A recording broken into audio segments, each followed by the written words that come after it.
Hamas ہے کیا basically تنظیم؟ کیونکہ جیسے آپ نے بتایا کہ ہمارے کچھ ماشاء اللہ ایک کچھ لوگ ریلیجس کہتے ہیں جی شیعہ تنظیم ہے، شیعہ تنظیم ہے، ایران اس کے ساتھ لگا ہے، حزب اللہ اس کے ساتھ اس کو سپورٹ کر رہا ہے. اللہ نے ہمیں یہ نہیں کہا کہ ہم نے دوسروں کی زمینوں پہ قبضہ کر کے کے ریاست قائم کرنی ہے یا گریٹر اسرائیل قائم کرنا ہے. تو زائنسٹ میں اور بیسیکلی وہ آرتھوڈاکس یا الٹرا آرتھوڈاکس یہودی ان کو کہتے ہیں، ان میں بیسیکلی بنیادی فرق یہ ہے. یہ کون سے یہودی ہیں؟ مطلب کون سے مراد یہ مسلمان یہودی ہیں یا پھر یہ اپنے مذہب پر قائم رہنے والے ہیں یا پھر یہ نان مسلم یہودی ہیں، یعنی جنہوں نے دیکھیں ہم ان کو امت مسلمہ کہیں گے اس وقت تک جب تک حضرت عیسیٰ علیہ السلام نہیں آ گئے تھے. اس کا مطلب یہ ہے کہ عربوں کی لڑائی سے اگر کوئی نتیجہ نکلنا ہوتا تو یہ کام پہلے 4 دفعہ ہو چکا. ہاں کوئی ایسی مسلم ریاست لڑے کہ جو اٹامک پاور ہو، جس کی فضائیہ مضبوط ہو، جو کمیٹڈ ہو. یہاں پہ رومنز آ رہے ہیں جو ان کو بری طریقے سے مار رہے ہیں اور ان کے ساتھ ان کا کلاش چل رہا ہے، وہ ان کے سارے آثار ختم کر رہے ہیں.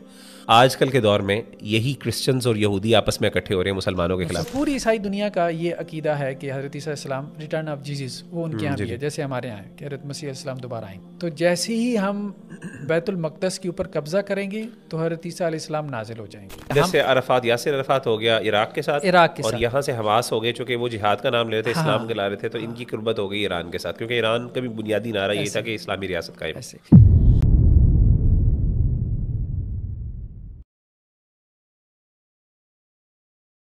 جزاک اللہ خیر ڈاکٹر صاحب، آپ کا وقت دینے کا آج کے سیشن کے لیے. بہت ہی اہم ٹاپک ہے اور ظاہر ہے حالات بہت خراب ہیں فلسطین کے، اور اس ٹائم جو اسرائیل اور فلسطین کے آپس میں معاملات چل رہے ہیں انٹرنیشنل سٹیج کے اوپر، اور اسی طریقے سے بہت سے مسلمان بھی خاص طور پہ اس حوالے سے کنسرن بھی ہیں. فرسٹریشن بہت زیادہ ہے لوگوں کے اندر، پریشانی بھی بہت زیادہ ہے. ظاہر ہے ون آف دا تھنگز جو میں سمجھتا ہوں کہ ہمیں کرنی چاہیے وہ یہ کہ لوگوں کو نا ویل انفارمڈ رکھنا چاہیے ہمیں اس مسئلے کے بارے میں. بہت سے لوگ جو ہے خاص طور پہ میں نے جنرلی دیکھا کہ آپ اگر ان سے بات کریں، بڑے پڑھے لکھے لوگ جو ہیں they are unable to have a یعنی انفارمڈ اوپینین. ایک اچھا اوپینین نہیں ہوتا ان کا، اور بعض اوقات وہ ایسی بونگی باتیں کر رہے ہوتے ہیں، سبحان اللہ بڑی حیرانی ہوتی ہے کہ یار آپ پڑھے لکھے ہو کہ اس طرح کی باتیں کریں. مولوی صاحب کی ویڈیو وائرل بھی تھی، شاید آپ نے دیکھی ہو. اچھا، ہمارے پڑوس ملک سے وہ جمعے کا خطبہ دے رہے ہیں اور اس میں جو ہے وہ ان کی ملینز میں ویو چلے گئے. اچھا سبحان اللہ. تو اس ویڈیو کے جس میں وہ کہہ رہے ہیں کہ جی حماس ایک صہیونی اور اسرائیلی سبحان تنظیم اللہ، ہے اللہ جو فلسطینیوں کو مارنے کے لیے اور قتل کرنے کے لیے جو ہے وہ بنائی گئی ہے، اور اس کے پیچھے اسرائیل ہے. اور یہ باتیں، یہ خبریں مجھے غزہ سے جو ہے وہ اپنے دوستوں سے مل رہی ہیں جو فون سے میرے پاس رابطے میں. عجیب بات ہے سبحان اللہ. اور نا خاص طور پہ جب پڑھا لکھا طبقہ، خاص طور پہ ریلیجس طبقہ جب یہ باتیں کرتا ہے نا، بڑے افسوس کی بات ہوتی ہے. میں انشاءاللہ اسی لیے چاہتا ہوں کہ آج کے ہم اس ڈسکشن میں انشاءاللہ تھوڑی سی نا تاریخ کے حوالے سے بات کریں. بائی دا وے ماشاءاللہ آپ کا ایک کتابچہ بھی رسالہ بھی اس پر آیا، اور میں ریکمینڈ کروں گا ویورز کو کہ انشاءاللہ وہ ضرور پڑھیں. لیکن اس کو میں چاہوں گا کہ اس میں سے بھی کچھ باتیں کریں. کچھ ہارڈ کویسچنز بھی آپ سے میں کرنا چاہتا ہوں جو اسلامک پرسپیکٹیوز کے حوالے سے لوگوں کے ذہن میں آتے ہیں، جو میرے ذہن میں آتے ہیں، کامن مین کے ذہن میں آتے ہیں. سب سے پہلے تو انشاءاللہ لوگوں کو میں چاہتا ہوں کہ تاریخ کے حوالے سے تھوڑا ہم بتائیں. بہت سی اسرائیل کی اور پیلسٹائن کی جو آپس میں جو کانفلکٹ ہے اس کی تاریخ پہ لوگ بہت بات کر رہے ہیں، لیکن ایک چیز جو ہم بہت زیادہ مس کر دیتے ہیں کہ ہمارے جو کلاسیکل لٹریچر ہے خاص طور پہ اسلامک ہسٹری کے اندر ہم بات کریں فرام ابراہیمک پیریڈ، وہاں سے یعنی سیدنا ابراہیم علیہ السلام سے لے کے اللہ کے رسول صلی اللہ علیہ وسلم کے دور تک، پھر اللہ کے رسول صلی اللہ علیہ وسلم کے دور تک اگر آپ اس کو اس طرح ڈیوائڈ کریں تو آپ لے جائیں اس کو مڈل ایجز تک لے جائیں. پھر مڈل ایجز کے بعد آپ کی صلیبی جنگیں جب شروع ہوتی ہیں تو پھر وہاں سے آپ کا پھر آغاز ہوتا ہے انٹل دی جو ہے وہ صہیونیت جو زائنزم جب ڈیولپ ہوا 1918 یا اراؤنڈ میں 1900s میں سوری. اس کے بعد پھر آگے پھر یعنی 1948 تک آپ کا بنتا ہے اسرائیل کی جو ہے قیام ہوتا ہے. اس کے بعد پھر آخر تک اب تک جو ساری ڈیٹیلز ہیں. تو سب سے پہلے جو میرا سوال آپ سے خاص طور پہ کہ سیدنا ابراہیم علیہ السلام سے اگر ہم دیکھتے ہیں تو ہمارے اسلامک تاریخ کے اندر کیا بڑے ایونٹس ہمیں نظر آتے ہیں اسرائیل کے حوالے سے، یہودیوں کے حوالے سے، جس میں جیسے مثال کے طور پہ ہیکل سلیمانی کا ہم نے کانسیپٹ بہت سنا ہوا ہے. وہ آج کل جب بھی مسجد اقصیٰ لگاتے ہیں تو ہیکل سلیمانی دکھاتے ہیں. تو وہ ہیکل کیا ہے بیسکلی، وہ کیا وہ مسجد اقصیٰ کا اس سے کیا تعلق ہے، وہاں کی اس کی کیا سگنیفیکنس ہے، وہ کس نے بنایا.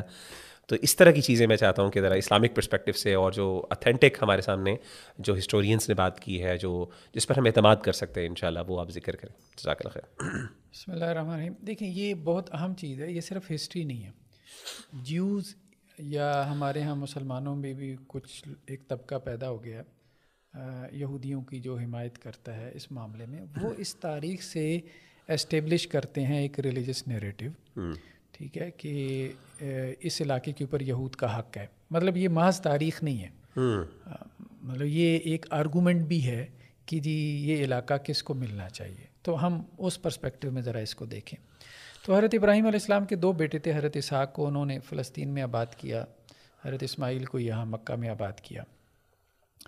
اور حضرت اسحاق کے بیٹے پھر یعقوب تھے, پھر یعقوب کے 12 بیٹے تھے. یہ تو معروف بات ہے. ان 12 بیٹوں کی جو آگے نسل ہے اس کو ہم یہودی کہتے ہیں.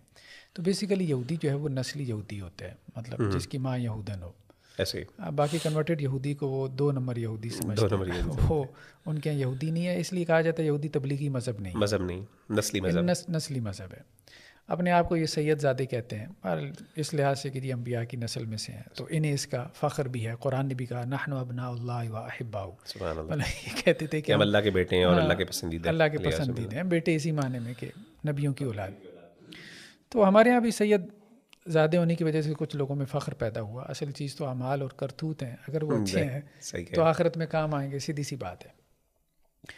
تو یہ کوئی تقریباً آپ کہہ لیں کہ جو سرزمین تھی ان کی, بیسیکلی وہ تو ٹھیک ہے کہ فلسطین کی سرزمین میں یہ انبیاء آباد تھے. حضرت ابراہیم, پھر اسحاق, پھر یعقوب, پھر یوسف علیہ السلام کے زمانے میں. یہ تقریباً کوئی 600 قبل مسیح کا زمانہ ہے.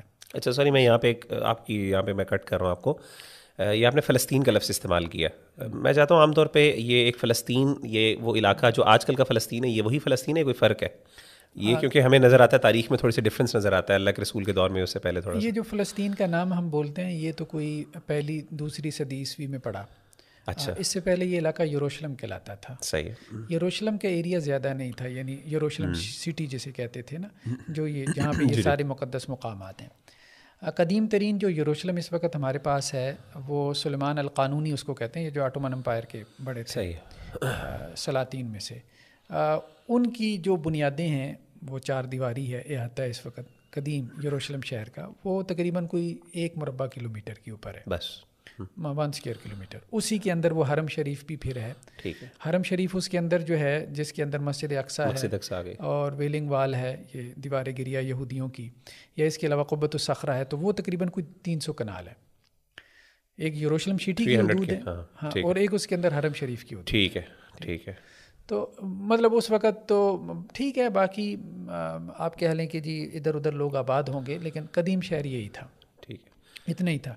یہ جو فلسطین کا نام پڑا یہ تو پہلی دوسری صدی عیسوی میں پڑا ہے. نہیں, میں اصل میں یہ پوچھنا چاہ رہا تھا کہ جب قرآن مجید اس علاقے کی بات کرتا ہے تو کیا اسپیسیفکلی یروشلم کی بات کرتا ہے یا پورے؟ قرآن جب بات کرتا ہے تو اس سے مراد جو ہے وہ بلاد شام ہوتا ہے. اچھا, جسے ہم لیونٹ کا علاقہ کہتے ہیں, کیونکہ حدیثوں میں ایک لفظ آیا ہے, اللہ کے رسول صلی اللہ علیہ وسلم نے شام کے لیے برکت کی دعا کی.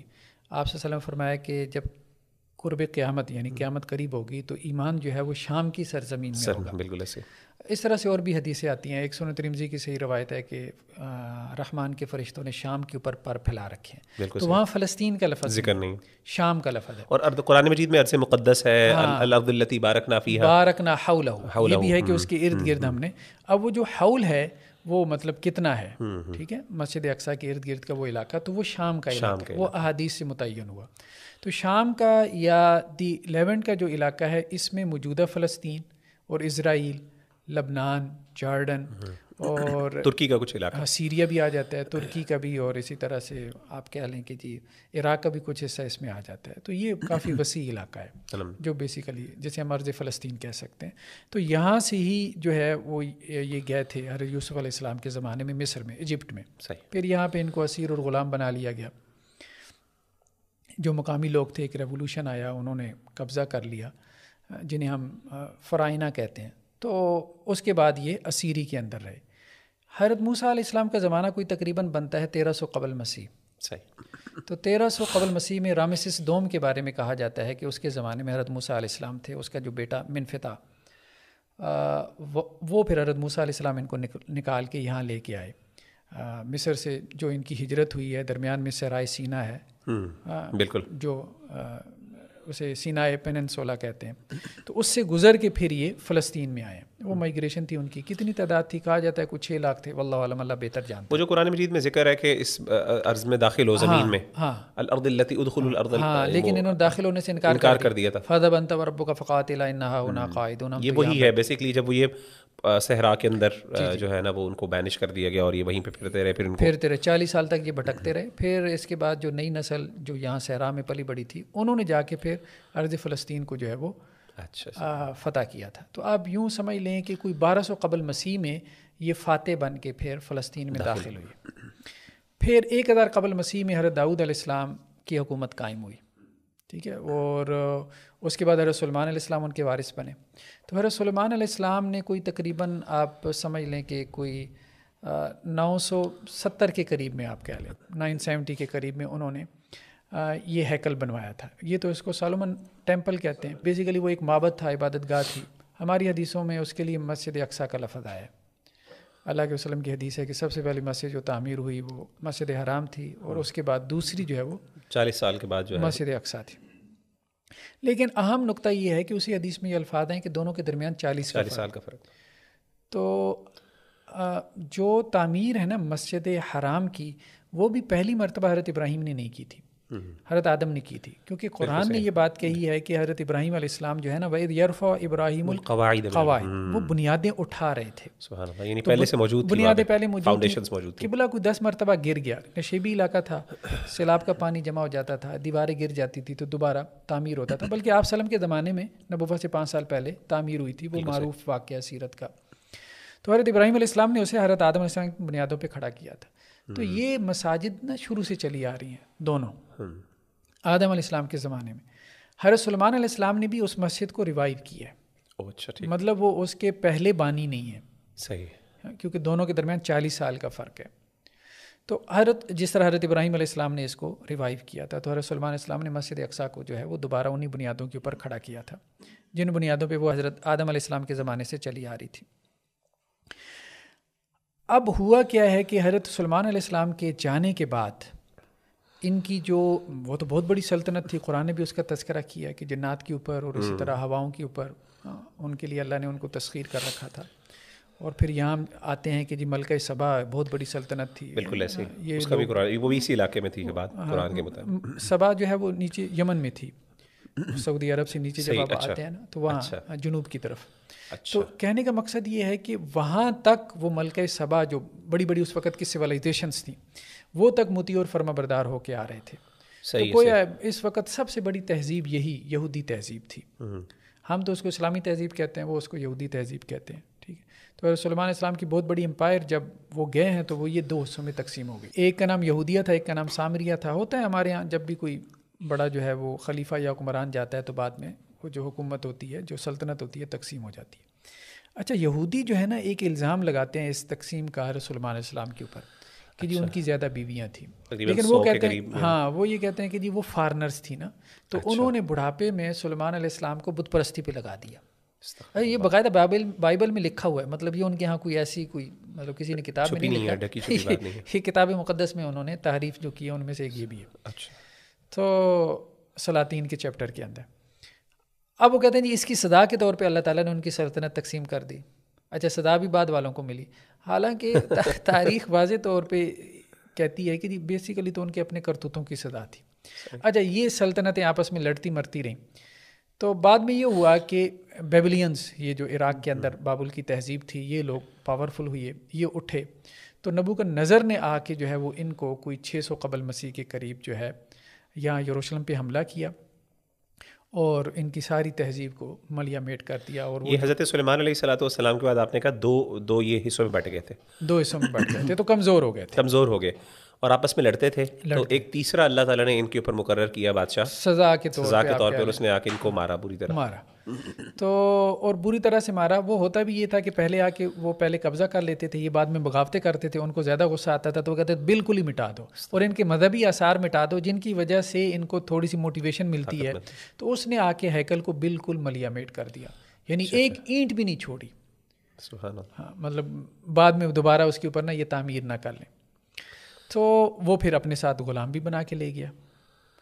تو یہ کوئی آپ کہہ لیں کہ جی 600 قبل مسیح کا واقعہ, کوئی 587 کا. اچھا, اس کے بعد یہ اسیری میں رہے. کہا جاتا ہے کہ جی ہزاروں, کچھ یہ بھی کہتے ہیں جی لاکھوں میں یہودی مرد بچے عورتیں وہ اپنے ساتھ لے گیا تھا یروشلم سے عراق میں. اچھا, بابل میں. پھر اس کے بعد اللہ تعالیٰ نے حضرت ذوالقرنین کو پیدا کیا, جن کو ہمارے اردو میں خسرو کہتے ہیں اور انگریزی میں سائرس دی گریٹ کہتے ہیں, یعنی ایرانی ایک تہذیب کھڑی ہوئی. اچھا. تو ایران کی تہذیب جب پھیلی ہے، قرآن نے بھی ان کی 3 مہمات کا تذکرہ کیا، تو یہ بھی حضرت سلیمان علیہ السلام کے بعد بہت بڑی تہذیب تھی. اچھا اچھا، یعنی یہ حضرت سلیمان کے بعد کا ٹائم ہے. یہ ان کا ٹائم ہے، کوئی آپ کہہ لیں کہ جی 516 میں 516 میں انہوں نے قبل مسیح میں انہوں نے یہ ہیکل دوبارہ تعمیر کروایا سیدنا ذوالقرنین نے. ہاں.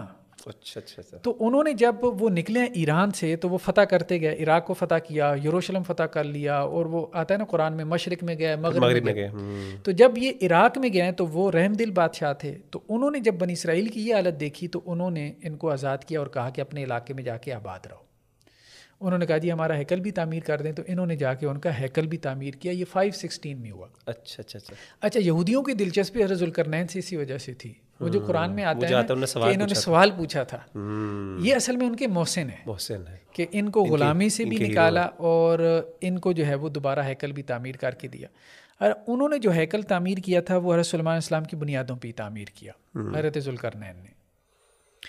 اس کے بعد یہ ہوا کہ 332 میں الیگزینڈر دی گریٹ نکلا. وہ یہی رہا تھا نا کہ مختلف لوگ نکل رہے تھے، وہ زمانہ ہی ایسا تھا. یعنی سویلائزیشنز آ رہی ہیں، سویلائزیشن آ رہی ہے، یہاں سے بیبلونینز ہیں، پھر وہاں سے آپ کے پاس پرشین امپائر کھڑی ہو جاتی ہے، وہاں پہ یعنی مسلمان ہیں اور آپس میں یعنی یہ جنگیں بیک تلک الایام نداولها بین الناس والی بات. لیکن اس میں ایک بہت اہم بات ہمارے یہاں فرائڈ نے بھی پیدا کی. لوگ عام طور پہ اس کا جو ہے نا یہ کہتے ہیں کہ جو اس نے یہ کہا کہ یہ جو ساری حرکت ہے نا تاریخ کی، اس کے پیچھے سیکس کی انسٹنکٹ ہے. آخر عمر میں جب اس نے دیکھا نا یہ جنگیں عظیم ہوئی ہے، ورلڈ وار 1 اور ورلڈ وار 2، تو اس نے پھر کہا کہ نہیں، اصل میں جو ہے نا یہ جبلت نہیں ہے جو تاریخ کی حرکت کو آگے بڑھا رہی ہے. تاریخ کی حرکت کو آگے بڑھانے والی جبلت یہ ہے قتل و غارت کی، جنگ کی، موت کی. پیچھے بھی سارا یہی چلتا رہا. جب اس نے دیکھا کہ مطلب اب یہی کچھ ہونا ہے، ٹھیک ہے، دنیا نے تباہی کی طرف، یہ ختم نہیں ہونا. سبحان اللہ. تو خیر وہ الیگزینڈر دی گریٹ اٹھا ہے، وہ فتوحات کرتے کرتے یروشلم فتح کر لیا، ٹھیک ہے. مزید ان کو کٹ پڑی. اب ظاہری بات ہے گریس کی کیا وہ تھی، اپنا ان کا کوئی دین ایمان تھا ہی نہیں. اچھا ڈاکٹر صاحب، میں ایک سوال یہاں پہ سوری کرنا چاہوں گا. یہ جو یہودیوں کی آپ بار بار بات کر رہے ہیں، یہ کون سے یہودی ہیں؟ مطلب کون سے مراد یہ مسلمان یہودی ہیں یا پھر یہ اپنے مذہب پر قائم رہنے والے ہیں، یا پھر یہ نان مسلم یہودی ہیں، یعنی جنہوں نے تحریف ہم ان کو امت مسلمہ کہیں گے اس وقت تک جب تک حضرت عیسیٰ علیہ السلام نہیں آ گئے تھے. یعنی جس طرح ہمارا حال ہے کہ ہمارے اندر اچھے بھی ہیں، برے بھی ہیں، نیک بھی ہیں، مشرک بھی ہیں، اللہ معاف کرے. اور تو ان کے یہاں بھی ایسی ملے جلے تھے. ہاں، اب ہم لیکن جنرلی ایک حضرت عیسیٰ علیہ السلام کی ایک قوم ہے اور ہم اس کو یعنی مسلمان ہی مان رہے ہیں. ہم ان کو حضرت موسیٰ بھی مسلمان ہی تھے. حضرت موسیٰ علیہ السلام کی جو ہے وہ قوم ہے. کافر یہ اس وقت بنے جب انہوں نے حضرت عیسیٰ علیہ السلام کا انکار کیا، پھر یہ کافر ہو گئے. پھر کرسچنز آ گئے. پھر جب اللہ کے رسول صلی اللہ علیہ وسلم بھی آ گئے تو اب یہ نان مسلم، بالکل نان مسلم، لیکن اس وقت تک یہ مسلمان ہی، مسلمان قوم، یعنی یہ ہم مسلمانوں کی بات کر رہے ہیں. ہاں، مسلمانوں کی بات کر رہے ہیں، اس وقت یہ مسلمان ہی ہے. اچھا، اب ہوا یہ کہ الیگزینڈر دی گریٹ نے وہ فتح کیا. اب پھر یہ غلامی میں اور اسیر میں چلے گئے. اس کے بعد پھر ان کے ہاں ایک ریوائول پیدا ہوا، جیسے ہمارے یہاں خلافت کا کانسیپٹ ہے، رینیسنس کا، تو ان کے ہاں بھی رہا ہے. ان کو مکابی کہتے تھے. یہ کوئی 170 کے قریب آئے تھے. انہوں نے آ کے کہا تھا کہ جی ہم نے حضرت سلیمان علیہ السلام والی سلطنت دوبارہ کھڑی کرنی ہے، وہ والا اسرائیل. اس کو یہ دی گریٹر اسرائیل کہتے ہیں. اس کی حدود کافی وسیع ہے، اس پہ ہم آگے چل کے زائنزم میں گفتگو کرتے ہیں. تو پھر اس سلطنت نے جو ہے یہ علاقہ چھڑوا لیا تھا. یہ کوئی آپ کہہ لیں 140 قبل مسیح کے قریب. تو 142 سے لے کے 137 تک شمعون مکابی کے نام سے ایک ان کے ہاں آیا تھا، لیڈر تھا آپ کہہ لیں. اس نے یہ ٹیمپل جو ہے دوبارہ تیسری مرتبہ تعمیر کیا.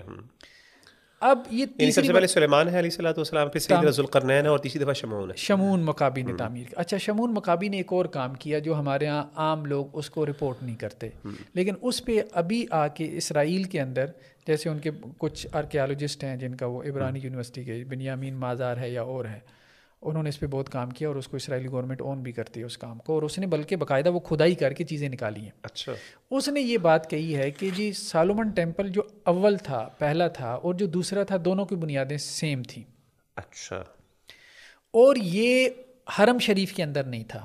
مزے کی بات یہ، اللہ اکبر. اچھا، وہ جو 4 دیواری ہے، جی مسجد اقصیٰ کی جو 4 دیواری ہے، ہاں، جو 4 اس کے اندر قبۃ الصخرہ بھی اور مسجد اقصیٰ بھی ہے، اور ویلنگ وال بھی ہے. میرے خیال ہے یہ تصویر ہمیں تھوڑی سی ڈسپلے کرنی چاہیے کیونکہ کچھ لوگ جو ہے نا وہ سمجھتے ہیں کہ وہ مسجد اقصیٰ وہی ہے، ایک چیز ہے، اس کی پوری ایک باؤنڈری ہے، پوری حرم کی باؤنڈری جو ہے، حرم کی باؤنڈری ہے، وہ تقریباً 297 کنال ہے، 300 کنال آپ کے، ٹھیک ہے، 37 ایکڑ ہے. تو یہ جو باؤنڈری کے اندر نہیں تھا یہ ٹیمپل، یہ باہر تھا، یہ باؤنڈری سے باہر تھا. اس کو سٹی آف ڈیوڈ کہتے ہیں. حضرت داؤد علیہ السلام نے ایک شہر بسایا تھا، بالکل باؤنڈری کے ساتھ ہی تھا. اچھا اس میں ان کا محل بھی تھا. صحیح ہے. اس محل کے ساتھ یہ متصل جو ہے وہ انہوں نے ٹیمپل بنایا تھا رسول سلیمان علیہ السلام نے، کیونکہ وراثت میں ان کو پھر محل ملا تو پیلس کے بالکل ساتھ تھا جو ہے ڈیوڈ آف سٹی میں. اچھا یہ ٹیمپل سے مطلب آپ کہہ لیں اس کو ماؤنٹ ٹیمپل کہتے ہیں. ہم اس باؤنڈری کو ماؤنٹ ٹیمپل کہتے ہیں کیونکہ ان کا کلیم ہے کہ جی ٹیمپل وہاں پہ تھا. اچھا اس سے باہر یہ کوئی تقریباً بالکل ساتھ ہی ہے. تصاویر میں بھی ہم اس کو دکھا دیں گے، امیجز میں بھی کوئی زیادہ ڈسٹینس نہیں ہے. لیکن وہ اس باؤنڈری سے باہر جو ہے نا ایک اونچا مقام ہے جس کو اوفل پہاڑی کہتے ہیں. صحیح ہے. اوفل ماؤنٹین کہتے ہیں. کتاب مقدس میں بھی اس کا ذکر آیا ہے. تو وہاں انہوں نے کھدائی کی ہے اور وہاں حضرت داؤد علیہ السلام کا جو پیلس تھا اس کے آثار ملے. اچھا یعنی فاؤنڈیشن وہ مل گئے. ہاں وہ مل گئے. اب اصل میں ان میں میجورٹی سے یہ بات ہضم نہیں ہو رہی. یعنی ان کا جو ایکچولی نیچرل کلیم ہے اقصیٰ کے بارے میں وہ تو ویسے ہی ختم ہو گیا، وہ ویسے ہی ختم ہو جاتا ہے. تو وہ چیز ان سے ہضم نہیں ہو رہی، حالانکہ جو سائنٹیفک جو ایویڈنسز ہیں وہ یہ کہہ رہے ہیں کہ جی وہ اس سے باہر ہے. زیادہ ڈسٹینس نہیں ہوگا، 100-200 میٹر کا ڈسٹینس ہوگا اس باؤنڈری سے باہر. اچھا لیکن ہے باؤنڈری سے باہر، ہے باؤنڈری سے باہر. اب ہوا یہ کہ شمعون مقابی نے کیا کام کیا تھا کہ اس نے جب یہ تیسری مرتبہ ہیکل تعمیر کیا تو اس نے اس کی جگہ جو ہے وہ چینج کر دی تھی، باؤنڈری کے اندر کر دی گئی. تو اب اس کی ایک دیوار باقی ہے، وہ تیسری مرتبہ جو ہیکل تھا جس کو ویلنگ وال کہتے ہیں، اور وہ باؤنڈری کی وال ہے. صحیح. تو اب وہ اس میں مطلب شروع میں تو ساری بحث اسی پہ ہوتی رہی کہ جی وہ جو قبۃ الصخرہ ہے جی اس کے اوپر کیا ڈوم آف دی راک جسے کہتے ہیں، ہاں اس کے نیچے کیا وہ اپنا تھا ہیکل یا اس کے اوپر تھا. کیونکہ ان کے یہاں یہودی روایت میں یہ بھی ہے کہ اسی قبۃ الصخرہ کے اوپر حضرت ابراہیم علیہ السلام نے حضرت اسحاق کو ذبح کیا تھا. نہیں ہم تو کہتے ہیں نا حضرت اسماعیل کو وہ حضرت اسحاق کا کہتے ہیں. وہ حضرت اسحاق کا کہتے ہیں. اچھا ویسے ڈاکٹر صاحب یہ بھی ایک ڈسکشن ہے، پتہ نہیں اس پہ ٹائم ملے تو ہمیں بات کرنی چاہیے کہ حضرت اسماعیل تھے کہ حضرت اسحاق تھے، کیونکہ کئی مفسرین کی ہمیں رائے بھی مل جاتی ہے اس حوالے سے، لیکن اگرچہ بہت کم مفسرین ہیں. نہیں وہ بہت ہی کمزور بات ہے. حضرت اسماعیل ہی جو ہے وہ ذبح تھے. یہ اس معاملے میں تو بالکل بات واضح ہے. تو یہ ایک تو ان کے بارے میں یہ. دوسرا انہوں نے اس رائے کا اظہار کیا کہ جی جہاں پہ حضرت عمر نے مسجد اقصیٰ تعمیر کروائی تھی رضی اللہ عنہ، تو اس کے نیچے اصل میں ہے ہیکل. اور اس کی وجہ یہ بتاتے ہیں کہ جی حضرت عمر کی جو یہود دشمنی تھی وہ معروف تھی. تو انہوں نے یہود دشمنی میں وہیں پہ ہی مسجد تعمیر کروائی ہوگی جہاں قبلہ ہوگا ہمارا، جہاں حضرت سلیمان علیہ السلام کا ٹیمپل ہوگا. ٹھیک ہے. تو وہی، حالانکہ یہ بات درست نہیں ہے. اس کی وجہ یہ ہے کہ یہاں پہ رومنس کا پہلے قبضہ تھا. ٹھیک ہے. تو رومنس سے جب یہ فتح ہوا بیت المقدس تو رومنس نے پابندی لگا رکھی تھی جیوز کے اوپر، وہ وہاں انٹر نہیں ہو سکتے تھے. صحیح ہے. ان کی شروع سے چلی آ رہی تھی، لڑتی تھی ان کے آپس میں، حضرت عیسیٰ علیہ السلام کو آپس میں. حضرت عیسیٰ علیہ السلام کو جو ہے وہ اللہ کا بیٹا مانتے تھے اور انہوں نے صلیب دے دی تھی یہودیوں نے. تو ظاہر بات ہے وہ ایک نیچرل لڑائی تھی. حضرت عمر رضی اللہ عنہ نے آ کے یہودیوں کے لیے دروازے کھولے ہیں. ٹھیک ہے آنے تو یار، مطلب ان کو وزٹ کر رہے ہیں تو کوئی حرج کی بات نہیں ہے. تو یہ تو ان کا مقدمہ ٹھیک ثابت نہیں ہوتا کہ حضرت عمر نے کوئی یہود دشمنی میں وہیں پہ مسجد اقصیٰ تعمیر کروائی ہوگی. باقی قبۃ الصخرہ کے بارے میں ہماری روایتوں میں یہ ہے کہ یہاں سے، مسلم روایت میں یہ ہے کہ اللہ کے رسول صلی اللہ علیہ وسلم کا جو معراج کا سفر تھا اس کا آغاز یہاں سے ہوا تھا. صحیح. ویلنگ وال ذرا ہٹ کے ہے، دونوں سے جو ہے وہ ہٹ کے ہے.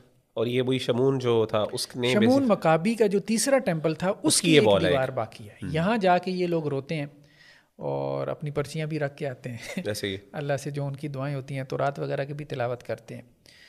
تو یہ جو ٹیمپل تھا یہ بعد میں پھر ٹائٹس رومی نے 70 میں جا کے تباہ کیا تھا. اس نے مقابی سلطنت کو، جو ان کا دوسرا عروج کہلاتا ہے، صحیح، اس کو پھر ٹائٹس رومی نے 70 میں جا کے جو ہے وہ پھر اس کو ملیا میٹ کر دیا تھا. اس کی ایک دیوار اب باقی ہے. صحیح. تو یہ آپ کہہ لیں کہ یہ ایک مختصر سی تاریخ ہے کہ یہ ہیکل 2 مرتبہ تو تباہ ہوا ہے اور 3 مرتبہ اس کی تعمیر ہوئی. ہمارے عام طور پہ ہیکل کی 2 تعمیرات کا تذکرہ کیا جاتا ہے. وہ قرآن کی آیت کی بنیاد پر ہی شاید، قرآن کی آیت کی بنیاد پہ. لیکن قرآن میں تو یہ ہے نا کہ 2 مرتبہ تم عروج حاصل کرو گے اور 2 مرتبہ جو ہے وہ تمہیں خوب مارا جائے گا. تو وہ بات ٹھیک ہے. عروج انہیں ایک تو حضرت سلیمان علیہ السلام کے زمانے میں ملا اور ایک وہ مقابی جو سلطنت تھی جو 170 کے قریب جو بنی. لیکن ٹیمپل 3 مرتبہ تعمیر ہوا. صحیح. درمیان میں نا حضرت ذوالقرنین نے بھی ٹیمپل تعمیر کروایا، وہ ان کے عروج کا زمانہ نہیں تھا، وہ تو اسیری سے جسٹ نکلے تھے. بالکل ٹھیک ہے. اچھا ڈاکٹر صاحب، اس میں پھر ہمیں یعنی مطلب جو مجھے پوری بات سمجھ آئی، ایک پوائنٹ میں جو خاص طور پہ اس حوالے سے، جیسے آپ نے پوائنٹ جو اٹھایا تھا نا شروع میں، سوال وہ بڑا اہم تھا کہ ہمارے یہاں سمجھا جاتا ہے کہ یہ جو بیسکلی نیچرل کلیم کس کا ہے، یعنی کون کس کی رائٹ ہے یہ جگہ اور یہ علاقہ فار ایگزامپل. تو آپ نے فار ایگزامپل جب یہ بات کی کہ ہمارے بقول یہ مسلمان تھے، حضرت موسیٰ علیہ الصلوۃ والسلام کے دین پر تھے اور دین اسلام پر تھے، اور ہمارا قرآن بھی حضرت موسیٰ کو مسلمان کہتا ہے، ان کے فالوورز کو مسلمان کہتا ہے. یہ بعد میں یہودیت تو ایک اسلام کی بگڑی ہوئی شکل ہے جو انہوں نے بیسکلی اختیار کی ہے. اور آپ نے کہا جیسے کہ عیسیٰ علیہ الصلوۃ والسلام کے بعد یہ کفر کا آغاز ہوا. اس کا مطلب یہ ہے کہ مسلمانوں کے پاس یہ جگہ کا پھر نیچرل کلیم بنتا ہے as compare to as Muslim, کیونکہ ہمارے نبی حضرت موسیٰ علیہ الصلوۃ والسلام اسلام پہ چلنے والے تھے. بعد میں جا کے انہوں نے اپنے آپ کو ڈیویشن اور تحریف کی طرف لے گئے، تو وہ اب اسے تو لیکن جنرلی حضرت سلیمان علیہ الصلوۃ والسلام اور یہ ساری جو ٹریڈیشنز ہیں خاص طور پہ مجھے یہ سمجھ آتی ہے کہ یہ ہماری ایک قسم کی مسلمانوں کا حق زیادہ اس حوالے سے بنتا ہے. دوسری چیز جو مجھے سمجھ آئی اس سے وہ یہ تھی کہ اب ہم دیکھ رہے ہیں کہ یہاں پہ کلیش جو ہے مسلمانوں کے ساتھ ان کا نہیں چل رہا ہے، یہاں پہ عیسائیوں کے ساتھ اور کرسچنس کے ساتھ چل رہا ہے، اور یہاں پہ رومنز آ رہے ہیں جو ان کو بری طریقے سے مار رہے ہیں اور ان کے ساتھ ان کا کلیش چل رہا ہے، وہ ان کے سارے آثار ختم کر رہے ہیں. اور آج کل کے دور میں یہی کرسچنز اور یہودی آپس میں اکٹھے ہو رہے ہیں مسلمانوں کے خلاف. حالانکہ جیسے آپ نے کہا سیدنا عمر رضی اللہ تعالیٰ عنہ نے باقاعدہ ان کے لیے دروازے کھولے، لیکن رومن بیزنٹائن امپائر جو تھی وہ ان کے لیے دروازے انہوں نے بند کر رکھے تھے. یعنی ظلم اور زیادتیاں ان کے اوپر اتنی زیادہ ہوئیں، لیکن آج جو ہے نا وہ ان احسانات کو بھول گئے. اور تیسری اہم چیز جو آپ نے پوری اس ڈسکشن میں کی وہ یہ کہ یہ 3 اسپاٹس جو ہیں، یہ ہمیں 3 اسپاٹس نظر آ رہے ہیں. ایک ہے مسجد اقصیٰ، ایک ہے قبۃ الصخرہ، دا ڈوم آف دا راک جسے ہم کہتے ہیں، یہ جس کے اوپر وہ جو بنا ہوا ہے یلو سی بلڈنگ سی بنی ہوئی ہے، گولڈن کلر کا جو ڈوم ہے، اور ایک بلیک کلر کا ڈوم ہے مسجد اقصیٰ کا جو تھوڑا سا آگے، اور یہ حرم کی حدود کے اندر شامل ہے قبۃ الصخرہ. لیکن آپ نے کہا کہ بیسکلی جو ان کا ٹیمپل ہے وہ سٹی آف ڈیوڈ میں، اور وہ سٹی آف ڈیوڈ جو ہے وہ یعنی کچھ 100 میٹر سے کچھ میٹرز دور ہے، اور وہ اس کے باقاعدہ حضرت داؤد علیہ الصلوۃ والسلام کا جو محل تھا، جو پیلس تھا، اس کے ساتھ وہ جگہ تھی جہاں پہ انہوں نے اپنی عبادت گاہ بنائی، اپنی عبادت گاہ ان کی تھی، اور وہاں پہ اس کے آثار موجود ہیں، نظر آتے ہیں، جو آج کل کے آرکیولوجیکلی جو ہے نا کچھ چیزیں ڈسکور بھی ہوئی ہیں. تو ان کا جو نیچرل کلیم مسجد اقصیٰ کے حدود ہے، جو حرم کی حدود کے اندر اس کا جو ان کی شمولیت ہے، وہ اٹ سیلف جو ہے وہ یعنی کوسچنیبل ہے. جزاک اللہ خیر، بڑی اچھی آپ نے ماشاء اللہ باتیں بتائیں. میں آگے چلتا ہوں، اس سے ہم اب آگے دیکھتے ہیں اللہ کے رسول صلی اللہ علیہ وسلم کے دور کے بعد سے لے کے ان کو مختلف. پھر یہ بڑی انٹرسٹنگ بات یہ ہے کہ ہمیں ایک پیرالل نظر آتا ہے. پیرالل نظر یہ آتا ہے کہ جس طریقے سے یہاں پہ جا کے آباد ہوئے یہ یہودی جو ہے، یعنی فلسطین کے علاقے کے اندر انہوں نے ہجرت مائیگریشن کی، جس کے ہم آگے ذکر کریں گے انشاءاللہ، اور اسرائیل انہوں نے بنایا. اللہ کے رسول صلی اللہ علیہ وسلم کے دور میں بھی انہوں نے یہی ہجرت کی اور یہ آ کے مدینہ کے اندر آباد ہوئے، اور وہاں پہ بھی آ کے انہوں نے یہ ایک خاص انٹینشن کے ساتھ آئے تھے، اور وہ انٹینشن یہ تھی کہ نبی نے یہاں پہ آنا ہے اور ہم اس کے ذریعے پھر حکومت کریں گے، اور ہم اپنی ایک اسٹیٹ، شاید غالباً جیسے آپ نے کہا دا گریٹر اسرائیل کی بات کر رہے تھے، ہو سکتا ہے ان کو کہا تھا کہ یہاں پہ نبی آئے گا تو یہاں سے ہم اٹھیں گے اور ہم پوری دنیا پہ چھا جائیں گے، اور پھر وہی ہم اپنا گریٹر اسرائیل دوبارہ اس کو ڈیولپ کریں گے. ہمیں یہاں سے ایک پیرالل نظر آتا ہے. تو اب آپ ذرا اگلے جو میجر ایونٹس جو میں چاہتا ہوں کہ ذرا اسلامک ہسٹری کے اندر جو ہمیں میجر ایونٹس نظر آتے ہیں انٹل دی مڈل ایجز، جہاں پہ ہمارے پاس سلطان صلاح الدین ایوبی یا جو ہمارے پاس صلیبی جنگیں آتی ہیں، دا کروسیڈز آتی ہیں، وہاں تک کے بارے میں جو میجر ایونٹس جو نوٹیبل ہیں ہمارے آڈینس کو بتانا چاہیے. وہ اللہ کے رسول کے زمانے میں جب اسلام کا آغاز ہوا، پھر اس کے بعد سے جو ہے وہ خلفائے راشدین کے دور میں فتوحات وغیرہ ہوئیں. تو حضرت عمر کے زمانے میں 15 ہجری میں جو ہے وہ فلسطین فتح ہوا اور رومن سے ہم نے لیا تھا. بالکل صحیح. اور پھر اس کے بعد سے یہ مسلمانوں کے پاس ہی رہا یہاں تک کہ صلیبی جنگوں کا آغاز ہوا. یہ آپ کہہ لیں کہ جی 1099 میں 1099 میں جا کے یہ پھر کوئی 100 سال کے لیے یا 90 سال کہہ لیں، 90 سال کے لیے یہ صلیبیوں کے پاس چلا گیا تھا. صلیبیوں کے پاس جانے کی وجہ کیا تھی؟ اس وقت یہاں پہ جو ہے نا وہ فاطمی تھے، فلسطین اس وقت فاطمیوں کے پاس تھا، کیونکہ آپ وسلم کے بعد خلفائے راشدین کا دور ہے، پھر بنو امیہ، پھر اس کے بعد بنو عباس ہیں، پھر اس کے بعد فاطمیوں کا دور ہے. صحیح ہے. اور ان تمام علاقوں میں حضرت عمر بن خطاب رضی اللہ عنہ کے دور سے یہ مسلمانوں کے پاس آ گیا علاقہ، مسلمانوں کے پاس. اور یہ کب تک ہمارے پاس رہا؟ صلیبی جنگوں تک. صلیبی جنگوں تک. ٹھیک ہے. اچھا، صلیبی جنگوں کا جو بہت سے فیکٹرز تھے اس میں جو ہے وہ کچھ سیاسی بھی تھے، معاشی بھی تھے، بڑا فیکٹر مذہبی تھا. جو عیسائی دنیا تھی وہ 2 حصوں میں منقسم تھی. یہ شروع سے ایسے تھا، آپ وسلم کے زمانے سے ہی، مطلب 2 سلطنتیں تھیں ان کی. ایک کلیسا بھی ان کے 2 تھے، ایک مشرقی کلیسا تھا جس کا جو یہ مرکز تھا قسطنطنیہ، صحیح. یہ تو حضرت عمر کے دور میں فتح نہیں ہوا. وہ مغربی کلیسا جو تھا نا، جس کا جو رومن امپائر تھی وہ مغربی کلیسا کی تھی. اچھا. جس کا آج کل جو ہے وہ ویٹیکن سٹی ہے مغربی کلیسا، اور اس کو آج کل زیادہ تر ماننے والے ان کو ہم کیتھولک کہتے ہیں. اور وہ جو ایسٹرن والے تھے وہ آرتھوڈاکس کہلاتے تھے. پھر درمیان میں ایک اور فرقہ ان میں پروٹسٹنٹ کا پیدا ہوا، وہ تو خیر بعد میں پیدا ہوا. تو یہ مشرقی اور مغربی کلیسا کی جو تقسیم تھی نا، جو پوپ تھا مغربی کلیسا کا، پوپ جو اربن دوم تھا، اسے یہ خواہش پیدا ہوئی کہ مشرقی کلیسا کے لوگ بھی مجھے فالو کریں. صحیح ہے. لیکن اب یہ ایسی تقسیم تھی جیسے آپ کہہ لیں کہ جی سنی شیعہ کی تقسیم ہمارے یہاں ہے. صحیح. تو وہ بہت مشکل تھا. اس نے پھر فتویٰ دیا فلسطین کے جو ہے وہ جہاد کا. اچھا. اور اس نے اس فتوے میں یہ بات کہی کہ پوری دنیا کے عیسائیوں کو نکلنا چاہیے میرے اس فتوے کے جواب میں، اور ہمیں مسجد اقصیٰ کو آزاد کروانا ہے. اس کی وجہ یہ ہے کہ حضرت عیسیٰ علیہ السلام کے نزول کا وقت قریب آ گیا. صحیح. تو جیسے ہی ہم بیت المقدس کے اوپر قبضہ کریں گے تو حضرت عیسیٰ علیہ السلام نازل ہو جائیں گے. کیونکہ حضرت عیسیٰ علیہ السلام نے دمشق میں اسی علاقے میں آنا ہے. ہاں، اسی علاقے میں نازل ہونا تھا. اور پوری عیسائی دنیا کا یہ عقیدہ ہے کہ حضرت عیسیٰ علیہ السلام ریٹرن آف جیزس وہ ان کے یہاں بھی ہے، جیسے ہمارے یہاں ہے کہ حضرت مسیح علیہ السلام دوبارہ آئیں گے. اب یہ ان کے لیے بہت زیادہ فیسینیٹنگ تھا. تو دوسرا اس نے فتویٰ یہ جاری کیا کہ جو اس جنگ میں شامل ہوگا نا، چونکہ حضرت عیسیٰ علیہ السلام نے آنا ہے، جیسے ہمارے یہاں کی جی مہدی بالکل ایسے جو ہے اس کے ساتھ لڑنا، تو آپ سمجھیں کہ وہاں یہی سچویشن پیدا ہو گئی تھی. تو دوسرا اس نے کہا کہ جو اس جنگ میں شامل ہوگا نا، کہ وہ حضرت عیسیٰ علیہ السلام کا مددگار ہوگا، وہ جنتی پکا ہے. اچھا. اس کی جنت پکی ہے، اس کے سارے گناہ معاف ہیں. اب اس سے کیا ہوا کہ پوری عیسائی دنیا سے جو چور و چکا تھا، ڈاکو تھا، زانی شرابی تھا، وہ سارے نکل کھڑے ہوئے. اچھا، انہوں نے ایک اور کام کیا. یہ سارے تو اس طرح سے سیولائز تو تھے نہیں، یہ تو سارے گناہ بخشوانے کے لیے نکلے ہیں یا جیزس کی مدد کے لیے نکلے ہیں. اچھا. تو یہ رستے میں جو بھی یہودی شہر آتے تھے، ایون کہ مسلمانوں کے یا مسیحوں کے، بہت فساد برپا کرتے تھے. مطلب وہ ایک ہجوم تھا جو نکلا تھا. کوئی پلان آرمی نہیں، آرمی اس میں تھی لیکن وہ کم تھی، زیادہ یہ ہجوم تھا. انہوں نے بڑے فساد برپا کیے. لیکن خیر بہرحال یہ ہجوم بھی بالآخر اس کو وہ مینیج کرتے کرتے انہوں نے جو ہے فاطمیوں سے لے لیا فلسطین. فاطمیوں سے کیوں لیا؟ کیونکہ فاطمی کمزور ہو چکے تھے. فاطمی جو خلیفہ تھا المستنصر باللہ، اس کے 2 بیٹے تھے. ایک کا نام تھا المستعلی، دوسرے کا نام تھا نزار. ٹھیک ہے. اچھا، فاطمیوں میں یہ شیعہ کا سیکٹ ہے نا. صحیح ہے. بالکل. امامت کا کانسیپٹ تھا. تو دونوں بیٹوں نے امام کا دعویٰ کر دیا. جیسے ہمارے ہوتا تھا، بٹ گئے آپس میں. ہاں، آپس میں بٹ گئے. تو بڑا بیٹا نزار تھا، چھوٹے بیٹے مستعلی نے اس کو دیواروں میں چنوا دیا، زندہ ہی چنوا دیا. اچھا، یہ جو نزار ہے نا، یہ نزار سے آگے اسماعیلی نکلے ہیں. اچھا. اسماعیلی شیعہ. ہاں، اسماعیلی شیعہ انہی کی ایک جو ہے وہ شاخ ہے. جو مستعلویہ ہیں نا، جنہوں نے حکومت پہ قبضہ کر لیا تھا، جو اپنے باپ کی اس کے بعد وہ بنا امام بنا بزور بازو، اس میں پھر آگے بوہرا کمیونٹی آج کل ہے. یہ بھی آج کل انڈیا وغیرہ میں یہ لوگ ہیں. تو بہرحال یہ سیکٹس تو باقی رہ گئے. لیکن اس وقت سر ڈاکٹر صاحب یہ ایکسٹریم ان کے سیکٹس ہیں شیعہ کے نا، یعنی شیعوں کے بھی ایکسٹریم سیکٹس ہیں.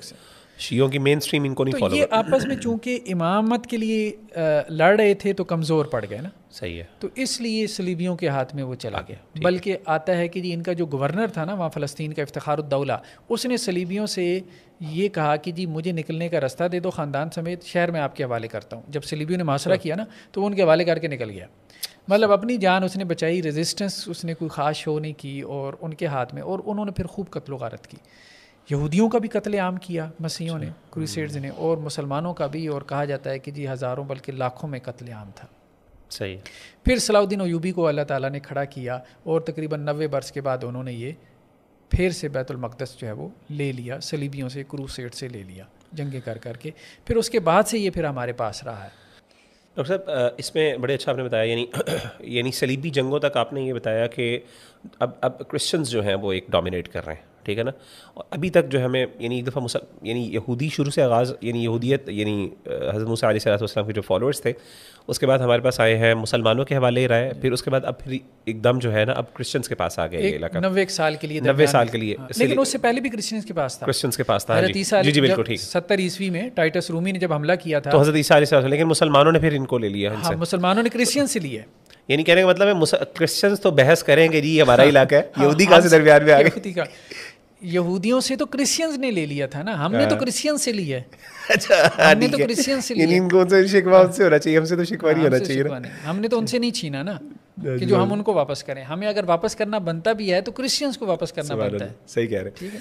اچھا ڈاکٹر صاحب جزاک اللہ خیر. اب ذرا ہم اور کیونکہ میں چاہ رہا ہوں کہ ہم زیادہ چیزیں انشاءاللہ کور کریں, تو اب ہم صلیبی جنگوں سے آگے چلتے ہیں 1948 تک فار ایگزامپل, یا پھر آگے اس کے یعنی مڈل ایجز سے ہم اب آگے جا رہے ہیں کہ یعنی جو جدید فلسطین ہے اور اس کے بعد پھر عرب اسرائیل کی جو جنگ ہے, ٹھیک ہے نا, تو یہ جنگ ہے, ان کے بارے میں جو میجر ایونٹس ہمیں نظر آتے ہیں وہ کیا کیا نظر آتے ہیں؟ اچھا ہوا یہ ہے کہ 19ویں صدی کے آخر تک یہ چونکہ مسیحی جو ہے نا بہت انہوں نے یہودیوں پہ ظلم کیے ہیں. ہٹلر نے بھی جو کیا ہے ان کے ساتھ, کہا جاتا ہے 40 لاکھ یہودی مار دیے تھے, جسے ہالوکاسٹ کہتے ہیں, گیس کے چیمبرز بنائے ان میں ان کو. تو بہرحال یہ تو ہوا ان کے ساتھ, اللہ کا عذاب ان کے اوپر نازل ہوتا رہا کیونکہ اللہ کے نبیوں کو قتل کرتے رہے. یہ تو خیر نہیں مانتے کہ اللہ کا عذاب تھا. اب ان میں یہ ایک سوچ پیدا ہوئی کہ ہم ہزاروں سال سے بھٹک رہے ہیں, یعنی 70 عیسوی سے ہم بھٹک رہے ہیں, 2000 سال ہو گئے, ہمارے پاس کوئی ملک نہیں ہے. تو 19ویں صدی کے آخر میں آ کے ان کی کانفرنسیں ہونا شروع ہو گئیں کہ ہمارا اپنا کوئی آزاد ملک, آزاد ریاست ہونی چاہیے. تو اس وقت ایک یہودی کا نام ملتا ہے تھیوڈور ہرزل. اس نے ایک کتاب لکھی تھی یہودی ریاست, کتابچہ تھا, ہاں, اس نے ایک آئیڈیا پیش کیا تھا کہ یہودیوں کی ایک ریاست ہونی چاہیے. تو پھر اس نے ایک تحریک بھی ان لوگوں کی بن گئی جن کو سیہونی کہتے ہیں. سیہون بیسیکلی جو ہے وہ یروشلم کے اندر ایک پہاڑ کا نام تھا, بلکہ کہا جاتا ہے کہ استعارن یہ کہتے ہیں کہ جی وہ پورا علاقہ اصل میں سیہون ہے جہاں انہوں نے گریٹر اسرائیل قائم کرنا ہے. صحیح. تو اس نے گریٹر اسرائیل کا کانسیپٹ پیش کیا تھا تھیوڈور نے, ہرزل نے. وہ گریٹر اسرائیل کا یہ تھا کہ جی فلسطین کے اندر ہم ایک ریاست قائم کریں جس میں موجودہ فلسطین, اسرائیل, لبنان اور اس میں عراق کا اور سیریا کا علاقہ, ایون کہ سعودی عرب کا بھی, ترکی کا بھی. اچھا یہ جو شام کی حدود اللہ کے رسول صلی اللہ علیہ وسلم دور میں تھیں اس سے بھی باہر, اس سے بھی باہر ہے. اس سعودی عرب کا اچھا خاصا حصہ اس میں آتا ہے, اوپر کا جو نارتھ کا ہے, ان کے پاس پوری باؤنڈری, ان کا اپنا میپ بنا ہوا ہے کہ ہم نے یہاں تک جانا ہے, یہ ہمارا علاقہ ہوگا. یہ میپ ہم امیجز میں دکھا دیں گے. بالکل, وہ انہوں نے پورا پبلش کیا ہوا ہے. وہ اس نے باقاعدہ وہ اس کو کتاب مقدس سے لیتے ہیں کہ جی وہاں جو دریا ہے, دریائے فرات سے لے کے دریائے نیل کے درمیان میں جو مصر میں بہتا ہے اور وہ عراق میں بہتا ہے, وہ ساری حدود وہاں سے کتاب مقدس سے کہ یہ ارض موعود ہے, اس کو پرومس لینڈ کہتے ہیں کہ اللہ تعالیٰ نے ہم سے وعدہ کیا ہے کہ میں نے یہ بنی اسرائیل کو دینی ہے. تو وہ ان کا یہ کانسیپٹ تھا. اچھا اس نے شروع میں تو اس وقت تو دیکھیں یہاں پہ آٹومن امپائر تھی نا, صرف سوچ ہی سکتے تھے بیچارے ایسے. اس وقت اس نے اپنی کتاب میں یہ کہا تھا کہ اگر ارجنٹائن میں بھی قائم ہو جائے تو کوئی حرج نہیں ہے, پریفرڈ اسرائیل ہے. اچھا, تو ارجنٹائن میں بھی اگر ہمیں قائم کروا دیتے ہیں تو کوئی حرج نہیں, ہمیں ایکسیپٹیڈ ہے, وہاں کا موسم اچھا ہے, ٹھیک ہے, کوئی یہاں تک کہ ایک برطانوی جو تھا اپنا ایک سیاستدان تھا, یوسف چیمبرلین اس کا نام ملتا ہے, اس نے انہیں کہا تھا سیہونیوں کو کہ ایسا کرتے ہیں ہم یوگنڈا میں بنا دیتے ہیں. اچھا, تو انہوں نے اس کو بھی ایکسیپٹ کر لیا تھا. یعنی ان کا یہ تھا کہ کوئی نہ کوئی لینڈ, اصل میں یورپ میں ان کے ساتھ ظلم ہو رہا تھا ان پر, انہوں نے کہا ہمیں کوئی اپنی جگہ مل جائے, بے شک جہاں مرضی مل جائے, جہاں مل جائے. آئیڈیل تو یہ کہ وہ اسی جگہ پہ ملے, لیکن نہ بھی ملے تو کہیں اور بھی مل جائے. ارجنٹائن میں اس وقت سوچ نہیں نہ سکتے تھے. ہوا یہ ہے کہ 20ویں صدی کے آغاز میں فرسٹ ورلڈ وار ہوئی, ٹھیک ہے, 1914 سے 18 تک. اب برطانیہ جو ہے وہ قابض ہو گیا یہاں پہ, اس علاقے پہ, فلسطین پہ, ٹھیک ہے. مختلف مسلمان ممالک کے اوپر مختلف یورپین آ گئے, کلونیلزم آ گیا. تو اب برطانیہ کی یہ قریب ہوئی ہے, تو برطانیہ نے 1917 میں ان کے ساتھ ایک معاہدہ کیا تھا جو بعد میں پبلش کیا, جسے اعلان بالفور کہتے ہیں, بالفور ڈیکلیریشن. تو برطانیہ نے کہا تھا کہ ہم تمہیں فلسطین میں بنوا دیں گے, ہم تمہیں جگہ وہاں پہ دے دیں گے. اور وہ اس نے روتھ چائلڈ کو کہا تھا, روتھ چائلڈ جو ان کا ایک بڑی بزنس کلاس فیملی تھی, کہ تم سے ہم ہیلپ چاہیے, ہمیں تمہیں ورلڈ وار میں ہیلپ تم سے چاہیے, تو تم ایسا کرو ہمارے ساتھ. وہ تو اب برطانیہ نے کیا کام کیا, نے کہا کہ جی تم نا یہودیوں کو تیار کرو کہ وہ پوری دنیا سے یہاں ہجرت کر کے جو ہے وہ آباد ہوں. اسے سیٹلمنٹ کہتے ہیں. یہ 4 مختلف مواقع کے اوپر سیٹلمنٹس ہوئی ہیں ان کی اس اعلان کے بعد. مڈل ایسٹ سے, افریقہ سے, کالے یہودی, اسی طرح سے یورپ سے, لا دنیا سے انہوں نے ان کو سیٹلرز کہتے ہیں. ہاں جی, شپس کے تھرو اور ایون مائیگریشن اسرائیل میں انہوں نے آباد کیا. اب مقامی لوگ شروع میں تو دیکھتے رہے, لیکن جب انہوں نے یہ دیکھا کہ جی ملیٹنٹ گروپس بھی ان کے آنا شروع ہو گئے, ٹیررسٹ گروپس بنانے شروع کر دی, بلکہ وہاں پہ ملیشیاز بنانا شروع کر دی. اب مقامی لوگوں سے انہوں نے کچھ تھوڑی بہت آبادیاں یا تھوڑی بہت جگہیں خریدی بھی, ایسے ہی, لیکن وہ بہت کم تھی, جس سے کوئی 2-4 کالونیاں بن سکتی تھی. ایسے ہی, ٹھیک ہے, وہ ہم امیجز میں دکھا بھی دیں گے. بہت کم جگہ انہوں نے خریدی تھی. اب اس کے بعد انہوں نے جگہوں پہ قبضہ کرنا شروع کر دیا. اس سے مقامی لوگوں کے ساتھ جھڑپیں شروع ہو گئیں. جب جھڑپیں شروع ہو گئیں تو یہ معاملہ پھیل گیا. برطانیہ نے کیا کیا کہ یہاں سے نکل گیا ایسے ہی اور 47 میں اس نے اقوام متحدہ کو یونائٹڈ نیشن قائم ہو چکی تھی. مسئلہ حل کرو, آپ مسئلہ حل کرو. یونائٹڈ نیشن نے قرارداد پاس کر دی. یونائٹڈ نیشن نے کیا قرارداد پاس کی, اس میں جو عیسائی ممالک تھے انہوں نے قرارداد پاس کی. بیسیکلی تو فرانس تھا, کینیڈا تھا, امریکہ تھا اور خود یہ اس قسم کے ممالک تھے, جرمنی وغیرہ تھا. چین اور برطانیہ خود یہ بھی سائڈ پہ ہو گئے. تو قرارداد یہ پاس کی کہ یہ جو فلسطین کا علاقہ تھا, تاریخی فلسطین اس کو کہتے تھے, اس کا انہوں نے 58% اس کو دے دیا اسرائیل کو, اور اس کا جو ہے وہ 42% جو ہے وہ فلسطینیوں کو دے دیا. اور درمیان میں یروشلم اپنے پاس کر لیے میرا خیال ہے. یروشلم کہا کہ جی یہ انٹرنیشنلی سپروائزڈ ہوگا, یہ گورنمنٹ ہوگا. وہ 1 جو اسکوائر کلومیٹر کا جو علاقہ تھا, عبادت والی جگہ, کیونکہ آپ کا پھڈا اس میں ہے تو ہم وہ کر لیں گے, باقی آپ لوگ آپس پہ بٹوارا کر دیں. اب مسئلہ یہ ہے کہ یہ اتنا بڑا علاقہ بغیر کسی وجہ کے دے دیا انہوں نے, حالانکہ وہ خریدا بھی نہیں ہے, کچھ بھی نہیں کیا. مسلمانوں کی پرسنٹیج زیادہ تھی, وہ ویسے بھی کم تھے, ان کو پھر بھی زیادہ علاقہ دے دیا. زیادہ علاقہ دے دیا. 37 کچھ تھے اراؤنڈ, دینا بھی نہیں ہسٹوریکل بنتا فگرز تھا بنتے ہیں, کیونکہ وہ تو باہر سے آ کے آباد ہوئی. 30s میں تھے, 30% میں تھے مسلمان, بہت زیادہ تھے, لیکن اس کے باوجود ان کو زیادہ علاقہ دیا. ایسے ہی. تو اب اس کو کسی نے قبول تو کیا نہیں. ہمارے جتنے بھی مسلمان ممالک تھے سب نے انکار, ایون کہ انڈیا نے بھی مخالفت کی کہ یہ کیا بات ہوئی. اگر آپ نے یہ حرکتیں شروع کر دیں تو کل کو کسی اور ملک میں جا کے آپ اپنے لوگ آباد کریں گے اور کہیں گے کہ جی ریاست تقسیم کرو, آدھی ان کو دے دو جن کو ہم نے یہاں سیٹل کیا. تو یہ تو پھر ایک 3rd ورلڈ وار کی طرف ہم چلے جائیں. تو خیر یہ معاملہ چلتا رہا. 48 میں مئی میں جا کے اسرائیل نے یک طرفہ اعلان کر دیا کہ جی میری ریاست قائم ہو گئی. اب جب اس نے اعلان کیا تو اگلے دن عربوں نے اس پہ حملہ کر دیا. ایکسیپٹ تو کسی نے کیا نہیں. انہوں نے کہا بھائی کیسے قائم ہو گئی, مطلب یک طرفہ قائم ہو گئی. تو انہوں نے حملہ کر دیا. اس میں جارڈن تھا, سیریا تھا, مصر تھا, ان ساروں نے حملہ کر دیا مل کے. جب انہوں نے حملہ کیا ہے تو اس میں جو یروشلم کا جو مشرقی حصہ تھا, یہ جو مسجد اقصی والا, اس پہ جارڈن نے قبضہ کر لیا. صحیح ہے, ٹھیک ہے. مغربی حصہ اسرائیل کے پاس ہی رہا. غزہ کی جو پٹی تھی اس کے اوپر مصر نے قبضہ کر لیا. صحیح. باقی جو ہے وہ اسرائیل کے پاس آ گیا. اچھا, اسرائیل کے پاس مغربی یروشلم بھی آ گیا, جو حصہ اس کو اقوام متحدہ نے دیا تھا وہ بھی حصہ آ گیا, 58% وہ بھی آ گیا. پھر جو فلسطینیوں کا حصہ تھا 42%, اس کا بھی 60% اسرائیل نے قبضہ کر لیا. ایسے. اور جب 60% پہ اس نے قبضہ کیا تو 7.5 لاکھ فلسطینیوں کو انہوں نے گھروں سے نکال دیا, ان کو ڈی پاپولیٹ کیا, ان کے ولیجز کو. اور اس کو نقبہ کہتے ہیں, اس کو نقبہ کہتے ہیں, یعنی کیٹاسٹروفی, بہت بڑی, یعنی قیامت کبریٰ تھی. بالکل ایسے ہی. اب 7.5 لاکھ فلسطینی جو ہے وہ اسرائیلی قبضے کے نتیجے میں آپ کہہ لیں کہ جی ریفیوجیز بن گئے, کیمپوں میں جا کے رہنا شروع ہو گئے نا. تو یہ اتنا بڑا علاقہ تو آپ نے اس طرح سے قبضہ کیا, آپ کے پاس کہاں سے آیا. پھر اس کے بعد کیا ہوا, 56 میں ایک وار ہوئی کہ مصر کے ساتھ اسرائیل کی. تو اب اس وار میں بھی کیا ہوا کہ مصر کو کوئی زیادہ کامیابی نہیں ہوئی. اس کی وجہ یہ تھی کہ یہ جو نہر سویز تھی نا, مصر نیا نیا آزاد ہوا تھا, تو نہر سویز جو ہے نا برطانیہ کے پاس تھی. ٹھیک ہے. پہلے یہاں برطانیہ کا ہولڈ تھا. تو انہوں نے کہا کہ جی ہم آزاد ہو گئے ہیں تو ہم نہر سویز جو ہے نا وہ اپنے قبضے میں لے لیں کیونکہ اکانومی بہتر ہو جائے گی. تو برطانیہ نے اسرائیل کو کہا کہ تم حملہ کر دو. تو اسرائیل نے مصر پہ حملہ کر دیا. برطانیہ نے اور فرانس نے اپنی فوجیں بھی بھیج دیں. امریکہ اور روس درمیان میں پڑ گیا کہ 3rd ورلڈ وار ہو جائے گی, تم پہلے نکلے ہو, ابھی نکلے نہیں ہو, دوبارہ آ کے بیٹھ گئے ہو, تم تو نکلو نا. ٹھیک ہے. وہ پھر اقوام متحدہ کی افواج آ گئیں 56 میں مصر اور اسرائیل کے بارڈر پہ, اور یہ جنگ بند ہو گئی. اس کے بعد پھر یہ ہوا کہ 67 کی وار ہوئی.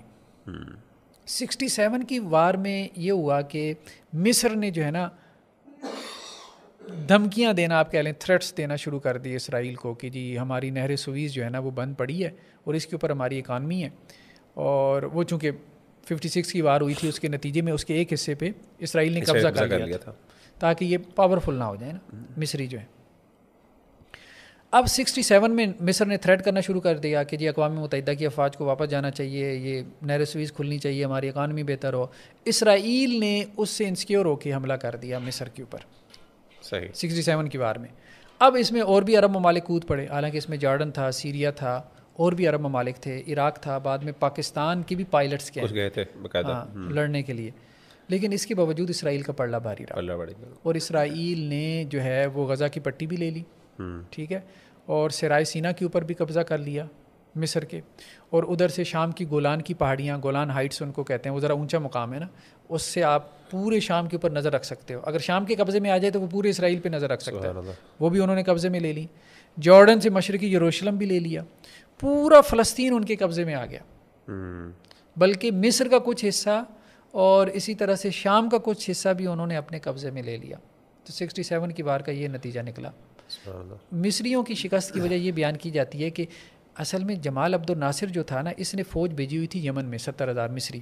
یمن میں بادشاہت تھی, تو اس نے کہا جی میں نے وہاں ڈیموکریسی لے کے آنی ہے, بادشاہت ختم کرنی ہے. تو 70,000 فوج وہاں جا کے وہاں کا تختہ الٹ دیا اس نے. اللہ کے بندے, یہاں پہ لڑائی آپ کی اور چل رہی ہے اور آپ یمن میں بیٹھے ہوئے, وہاں وہ تھریٹس دے رہا تھا اسرائیل کو. عجیب تو انہوں نے بھی دیکھا کہ جی فوج تو ان کی بیٹھی ہے یمن میں انقلاب لانے کے لیے, تو یہ ہمیں یہاں تھریٹس دے رہا ہے, تو بجائے اس کے کہ اس کی فوج واپس آئے, اس کو ہم یہیں پہ حملہ کر دیں. انہوں نے کہا جاتا ہے کہ جی 1/3 ان کی فضائیہ ایئرپورٹس کے اوپر ہی تباہ کر دی, جہاز اڑے ہی نہیں, فلائی نہیں کیا انہوں نے. 400 سے زیادہ ان کے ہوائی جہاز جو ہے وہ انہوں نے تباہ کر دیے. سبحان اللہ. ٹھیک, اور ان کی کوئی کیجویلٹیز ہوئی تھیں کوئی 21,000 ان کی عربوں کی, اور دوسری طرف اسرائیلی فوجی 800 مارے گئے, یعنی کوئی وہ نسبت ہی نہیں تھی. اس کے بعد کیا ہوا کہ 73 کی ایک بڑی وار ہوئی ہے. 73 کی وار میں یہ ہوا کہ انہیں یہ تھا شام کو کہ ہماری گولان جو ہائٹس ہیں وہ ہم واپس لے لیں, اور مصر کو یہ تھا کہ جی میں اپنا تو علاقہ لوں نا, صحرائے سینا, سینائے پیننسولا, وہ تو میں واپس لوں, اور نہر سویز وغیرہ. تو 73 کی وار میں حملہ انہوں نے کیا تھا, اور انہوں نے اسرائیل پہ حملہ نہیں کیا, انہوں نے اصل میں اپنے علاقے چھڑوانے کے لیے حملہ کیا. صحیح. جو 67 کی وار میں اسرائیل نے جو ہے وہ ان سے لے لیے تھے, لیکن چونکہ اسرائیل ان پہ قابض تھا تو اسرائیل نے اس کو اپنے اوپر حملہ کنسیڈر کیا. اس طرح یہ جنگ چھڑ گئی. اچھا, اس کو یوم کپور کہتے ہیں, 6 دن تک جاری رہی. اس میں بھی اسرائیل کا نقصان تو ہوا, لیکن زیادہ عربوں کا نقصان تھا. عربوں کے 2000 ٹینک تباہ ہوئے تو اسرائیل کے کوئی 400 تباہ ہوئے تھے. عربوں کی کوئی 400 طیارے تباہ ہوئے تو اسرائیل کے 100 ہوئے تھے. لیکن اس کے لیے یہ بڑا نقصان تھا پھر بھی اسرائیل کے لیے. اس نے اقوام متحدہ امریکہ وغیرہ پہ دباؤ ڈلوا کے جنگ بند کروا دی. نہر سویز وغیرہ مصر کو واپس مل گئی, اس لیے مصر خوش ہوتا رہا کہ جی چلیں ہمارا علاقہ تو ہمیں واپس مل گیا. تو گولان ہائٹس مل گئی واپس شام کو. گولان ہائٹس نہیں ملی, گولان ہائٹس نہیں ملی, وہ اسرائیل کے پاس ہی ہیں. تو 73 کی وار کا یہ نتیجہ نکلا. دیکھیں اب ہم یہ اس لحاظ سے بھی تذکرہ کر رہے ہیں کہ ہم جو کہتے ہیں جی عرب لڑیں, تو عرب لڑ چکے ہیں, عرب لڑ چکے ہیں, لڑائی کا نتیجہ ہمارے سامنے آ چکا ہے. اس کا مطلب یہ ہے کہ عربوں کی لڑائی سے اگر کوئی نتیجہ نکلنا ہوتا تو یہ کام پہلے 4 دفعہ ہو چکا ہے. اچھا, ہاں, کوئی ایسی مسلم ریاست لڑے کہ جو اٹامک پاور ہو, جس کی فضائیہ مضبوط ہو, جو کمیٹڈ ہو, جیسے کہا جاتا ہے جی پاکستان جیسی ریاست, پھر تو چلیں آپ کوئی امید رکھیں کہ آپ لڑ سکتے ہیں. لیکن عربوں سے امید رکھنا, وہ پہلے 4 آپ اپنے علاقے بھی ان کے حوالے کر دیں گے. یعنی آپ کہہ رہے ہیں کہ دفاع تو کر سکتے ہیں لیکن لڑ نہیں سکتے, آگے لڑ نہیں سکتے. 4 جنگوں میں یہی نتیجہ ہمارے سامنے نکلا کہ اپنے علاقے ان کے حوالے کر دی اور اسرائیل مزید پھیل گیا. صحیح ہے. تو 73 کے بعد سے سٹیٹس یہی رہا ہے 93 تک, یعنی تقریباً 20 سال تک سارا فلسطین, غزہ کی پٹی, ویسٹ بینک, سب کچھ اسرائیل کے پاس تھا. ڈاکٹر صاحب چلیں, یہ تو آپ تاریخ ہم نے کافی حد تک ڈسکس کر لی, اور اوور آل میں ایک سوال ایڈریس کرنا چاہتا ہوں, اس کے بعد پھر میں آج کل کے حالات پہ جو حماس ہے اس کے حوالے سے, حماس کے حوالے سے کوئی ڈسکشن کرنا چاہوں گا, اور پھر کنکلیوڈ کریں گے اس کو. جو میرا سوال ہے وہ یہ ہے کہ جیسے آپ نے بات کی نا کہ یہودیوں نے ایک دا گریٹر اسرائیل کا یعنی ایک آئیڈیا پریزنٹ کیا, فلوٹ کیا, اور انہوں نے کہا کہ ہمیں کوئی بھی علاقہ مل جائے کوئی مسئلہ نہیں. ہمارے یہاں کچھ ایسے یہودی بھی ہیں, فار ایگزامپل جو آرتھوڈاکس جوز ان کو کہا جاتا ہے, مختلف ان کے گروہ ہیں جو اس کے مخالف ہیں, اور وہ زائنزم کے خلاف ہے, اس ٹائم فلسطین کے ساتھ بھی حمایت کر رہے ہیں. سوال یہ رہا کہ یہ تھرو آؤٹ ہسٹری کے اندر ظاہر ہے یہ بھی کیا انہوں نے ہجرت نہیں کی. سوال پہلا یہ ہے, کیونکہ جب یہ انہوں نے ایک اسرائیل کا ایک ارض مقدس کی طرف آ رہے ہیں, پوری دنیا سے ہجرت کر کے آ رہے ہیں, کیونکہ ہم تو یہ ان کو دیکھتے ہیں کہ یہ بھی اسی جگہ پہ اسرائیل میں موجود ہیں یہ لوگ.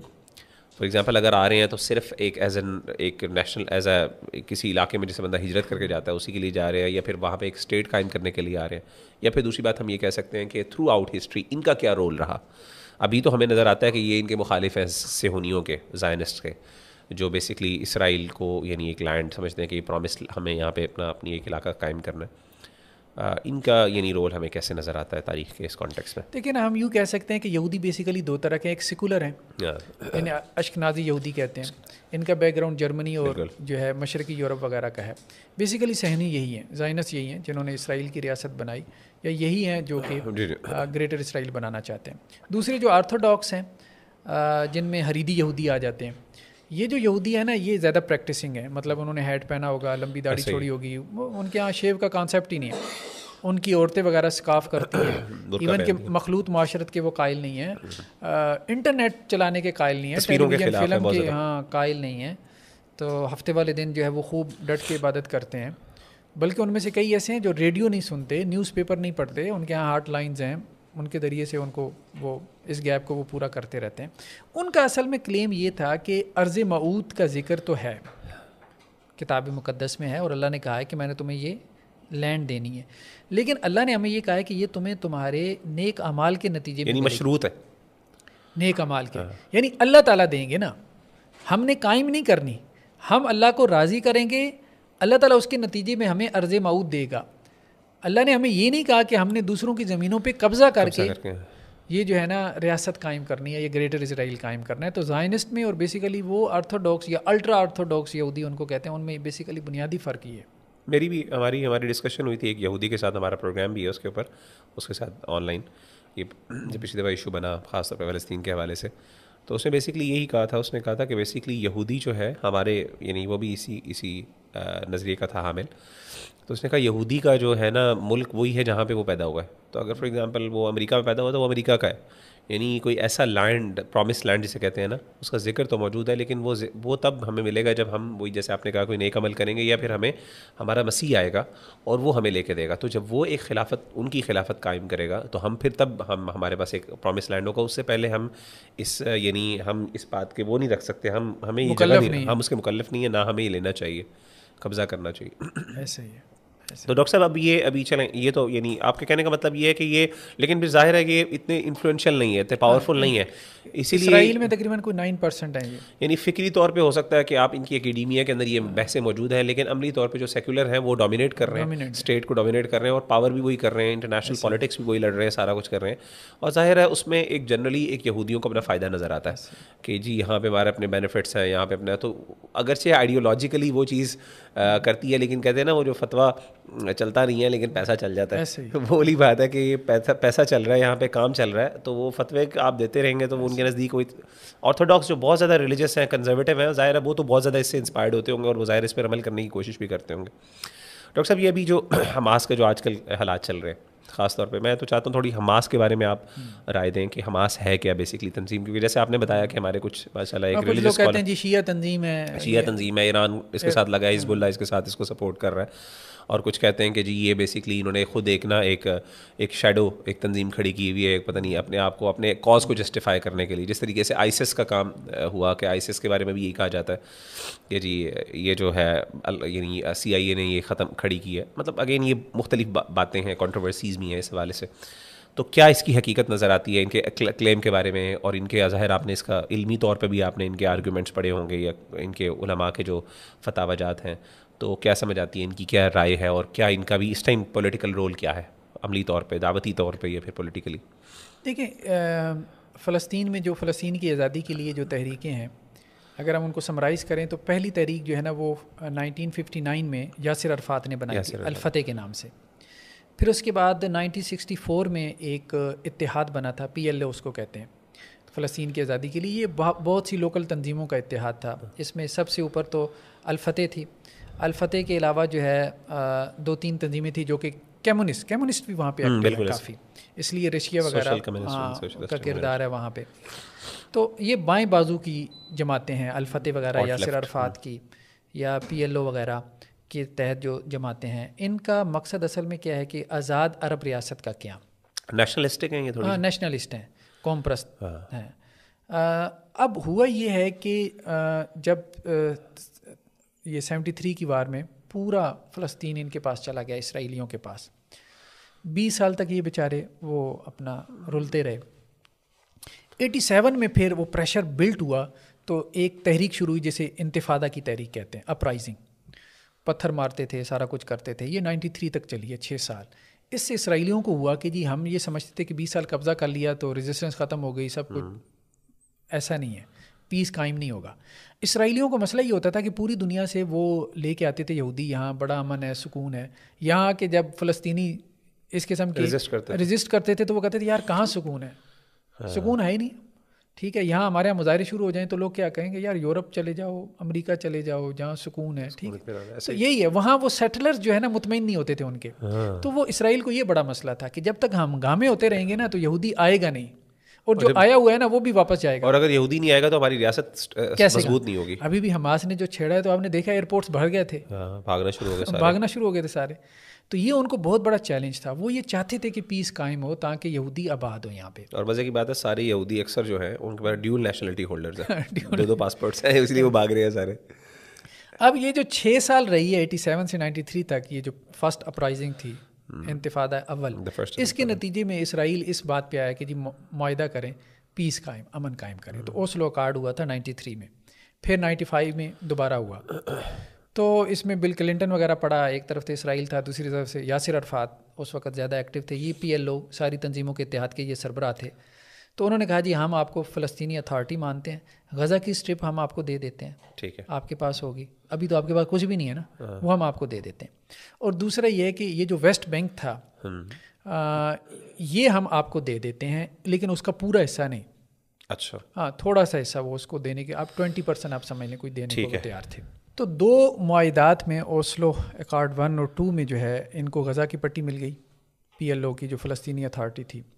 انہوں نے کہا جی ہم آپ کو فلسطینی اتھارٹی مان لیتے ہیں, آپ ہمیں اسرائیل مان لیں, ٹھیک ہے, تو آپ کو کچھ علاقہ ہم دے دیتے ہیں. ویسٹ بینک میں آپ کہہ رہے تھے کہ ویسٹ بینک کے اندر انہوں نے کہا ہم آپ کو 20% دیں گے. ٹھیک ہے, باقی اسرائیلیوں کو ملے گا. کافی لے دے ہوتی رہی. ٹھیک ہے, ویسٹ بینک کے بھی انہوں نے 3 حصے بنا لیے. 60% جو ہے وہ اس کو ایریا C کہتے ہیں, وہ تو اسرائیل کے پاس ہے. اچھا, پھر اس کے بعد جو ہے وہ ایک 19% تھا, اس کو ایریا B کہتے ہیں. اس کو اسرائیل نے کہا کہ جی ایڈمنسٹریشن آپ کو دیتے ہیں اور اس کی سیکیورٹی ہمارے پاس ہے. اچھا, اس کی سیکیورٹی بھی ان کے پاس. اچھا, ایک ایریا صرف تھا, ایریا A, آپ کہہ لیں وہ 21% تھا. اس کو انہوں نے کہا جی ایڈمنسٹریشن بھی آپ کی اور جگہ بھی آپ کی.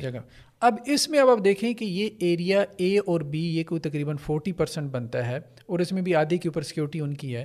اس میں کوئی 28 لاکھ فلسطینی آباد ہے. سبحان اللہ. اور اس کے اندر انہوں نے اس کو بند کیا. اور ایریا C جو ہے وہ 60% ہے, وہاں لا کے وہ یہودی آباد کرتے ہیں. وہاں کوئی تقریباً انہوں نے 6 لاکھ یہودی آباد کر دیا ہوا ہے. سبحان اللہ. اور یہ سمجھوتا ہو رہا ہے یہاں پہ, نیشنلسٹ پارٹی جو ہیں پارٹیز کام کریں. ظاہری بات وہ کہتے ہیں ہے ہی نہیں کچھ, ہمارے پاس کوئی سولوشن ہی نہیں ہے, سب تو اس نے قبضہ کر لیا تھا. یعنی تو اس ٹائم یہ موومنٹس جو ہیں, جو فرسٹ انتفاضہ کے بعد جو موومنٹس کھڑی ہو رہی ہیں, چل رہی ہیں, اس کے کانٹیکس میں یہ وہ موومنٹس ہیں جو اس ٹائم سمجھوتا کر رہی ہیں, اور وہ کہہ رہی ہیں کہ ہم ایسا کرتے ہیں, کوئی نہ کوئی درمیانی راہ پہ آ جاتے ہیں. ٹھیک ہے. اچھا, اب ہمارے پاس فار ایگزامپل جیسے ہم حماس کی بات کریں, حماس کے ہمیں یعنی وہ کنزرویٹو یعنی ایک ریلیجس گروپ اٹھتا ہے یہاں سے.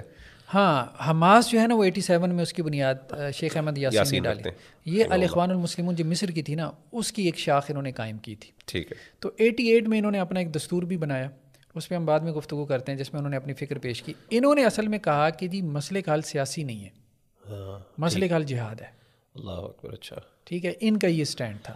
اچھا, وہ تو چلے گیا اس طرف. وہ پھر اوسلو اکارڈ 1-2 کے بعد پھر بھی سیٹلمنٹس نہیں ہوئی. ظاہری بات ہے, اتنے کام کے اوپر کہاں راضی ہوتے. وہ غزہ کی پٹی جو ہے وہ چھوٹی سی ہے, کوئی 513 اسکوائر کلومیٹر ہوگی.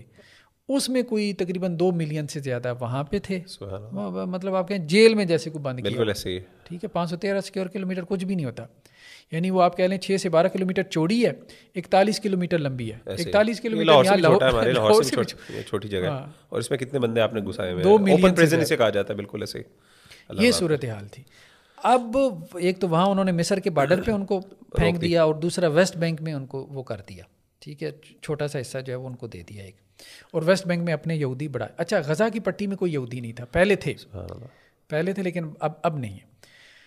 2000 میں پھر جو ہے وہ کیمپ ڈیوڈ معاہدہ ہوا, کیونکہ درمیان میں پھر شروع ہو جاتی تھی جھڑپیں, اور اسرائیل کا اصل مسئلہ تھا کہ پیس ہو تبھی یہودی آ کے آباد ہوں گے.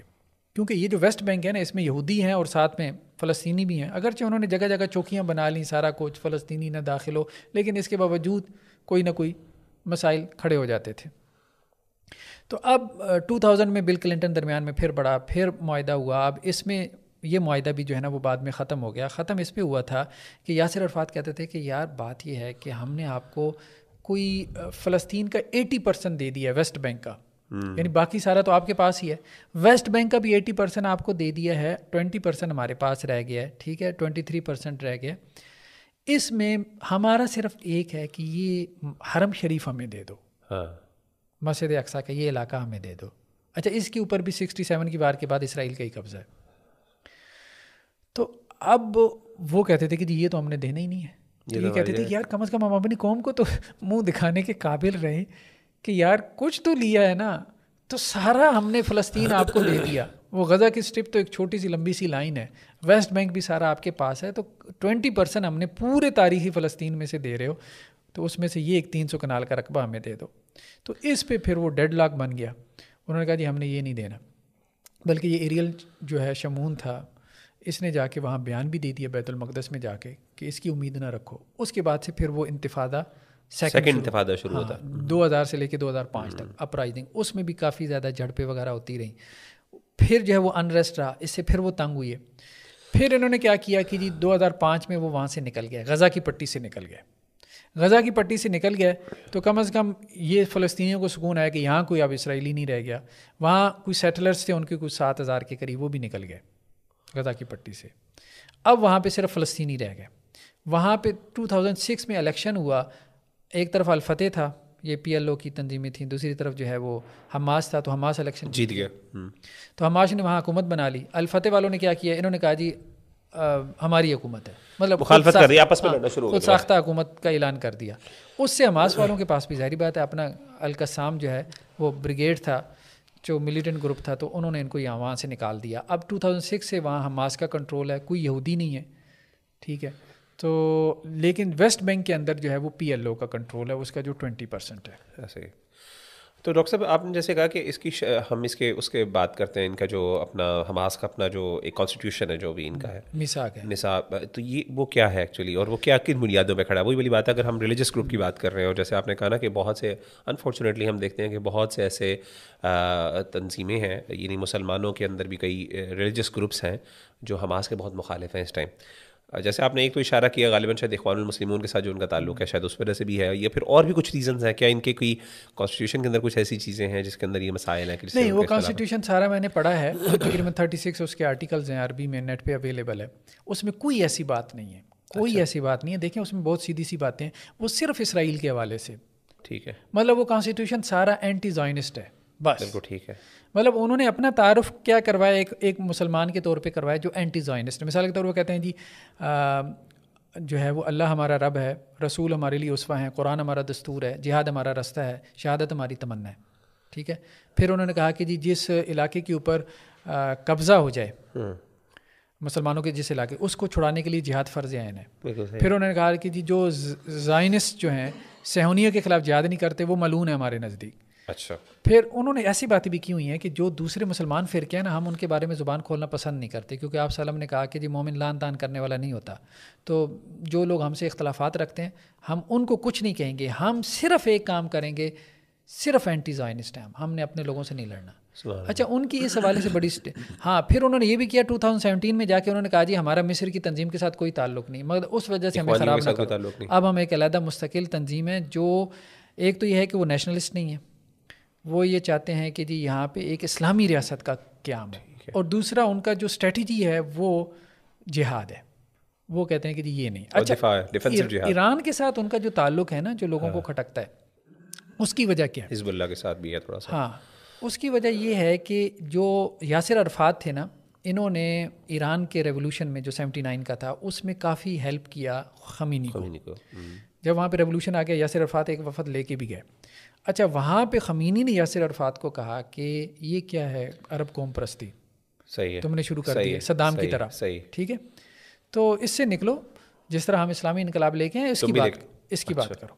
یاسر عرفات الجھ پڑا اس سے نا, اس نے کہا ہمیں زیادہ پتہ ہے, تم لوگوں کو کیا پتہ ہے, ٹھیک ہے, ہم وہاں بیٹھے ہیں کہ ہم نے کیا کرنا ہے کیا نہیں کرنا, یہ باتیں اپنے پاس رکھو, بس ہمیں ایک دوسرے کو سپورٹ کرنا ہے تو ٹھیک ہے. اچھا, یہ بحث ان کی تلخی میں بدل گئی. اچھا, یاسر عرفات جب وہاں سے واپس گیا نا تو 80 میں جنگ شروع ہو گئی ایران عراق, اس میں یاسر عرفات قریب ہو گیا صدام کے، کیونکہ صدام بھی جو ہے وہ عرب قوم پرستی کا نعرہ لگاتا تھا، نیشنلسٹ تھا. تو صدام نے یاسر عرفات کو کہا کہ ایران سے اسلحہ لینے کی کیا ضرورت ہے، مجھ سے لو. اچھا. تو صدام نے ان کو اسلحہ دینا شروع کر دیا، انہوں نے صدام کو سپورٹ کیا، ایران سے یہ دور ہو گئے. اچھا. اب ایران کو فلسطین میں حمایت چاہیے تھی، اور چاہیے تھے اپنی سوچ کے بندے، انقلاب والے، اسلامی حکومت والے، تو وہ حماس ہی تھی. تو وہ حماس کے نزدیک ہو گئے، اور انہوں نے حماس کو کہا کہ ادھر سے عرفات، یاسر عرفات ہو گیا عراق کے ساتھ، اور یہاں سے حماس ہو گئے، چونکہ وہ جہاد کا نام لے رہے تھے، اسلام کے لا رہے تھے، تو ان کی قربت ہو گئی ایران کے ساتھ، کیونکہ ایران کا بھی بنیادی نعرہ یہ تھا کہ اسلامی ریاست قائم. کیونکہ یہ جو وار تھی نا، یہ 88 تک چلی ہے، 80 سے 88 تک ایران عراق وار چلی ہے، وہ ایک لمبی جنگ تھی. خیر، تو اب اس میں جو ہے وہ حماس کے قریب ہو گئے نا ایرانی جو ہے. پھر اس کے بعد سے ان کا آپس میں چلتا رہا ہے. حماس اصل میں جو ہے اس کا تو مفاد یہ ہے کہ جی اسرائیل کے خلاف کوئی بھی اس کی مدد کرے، ایران ہے.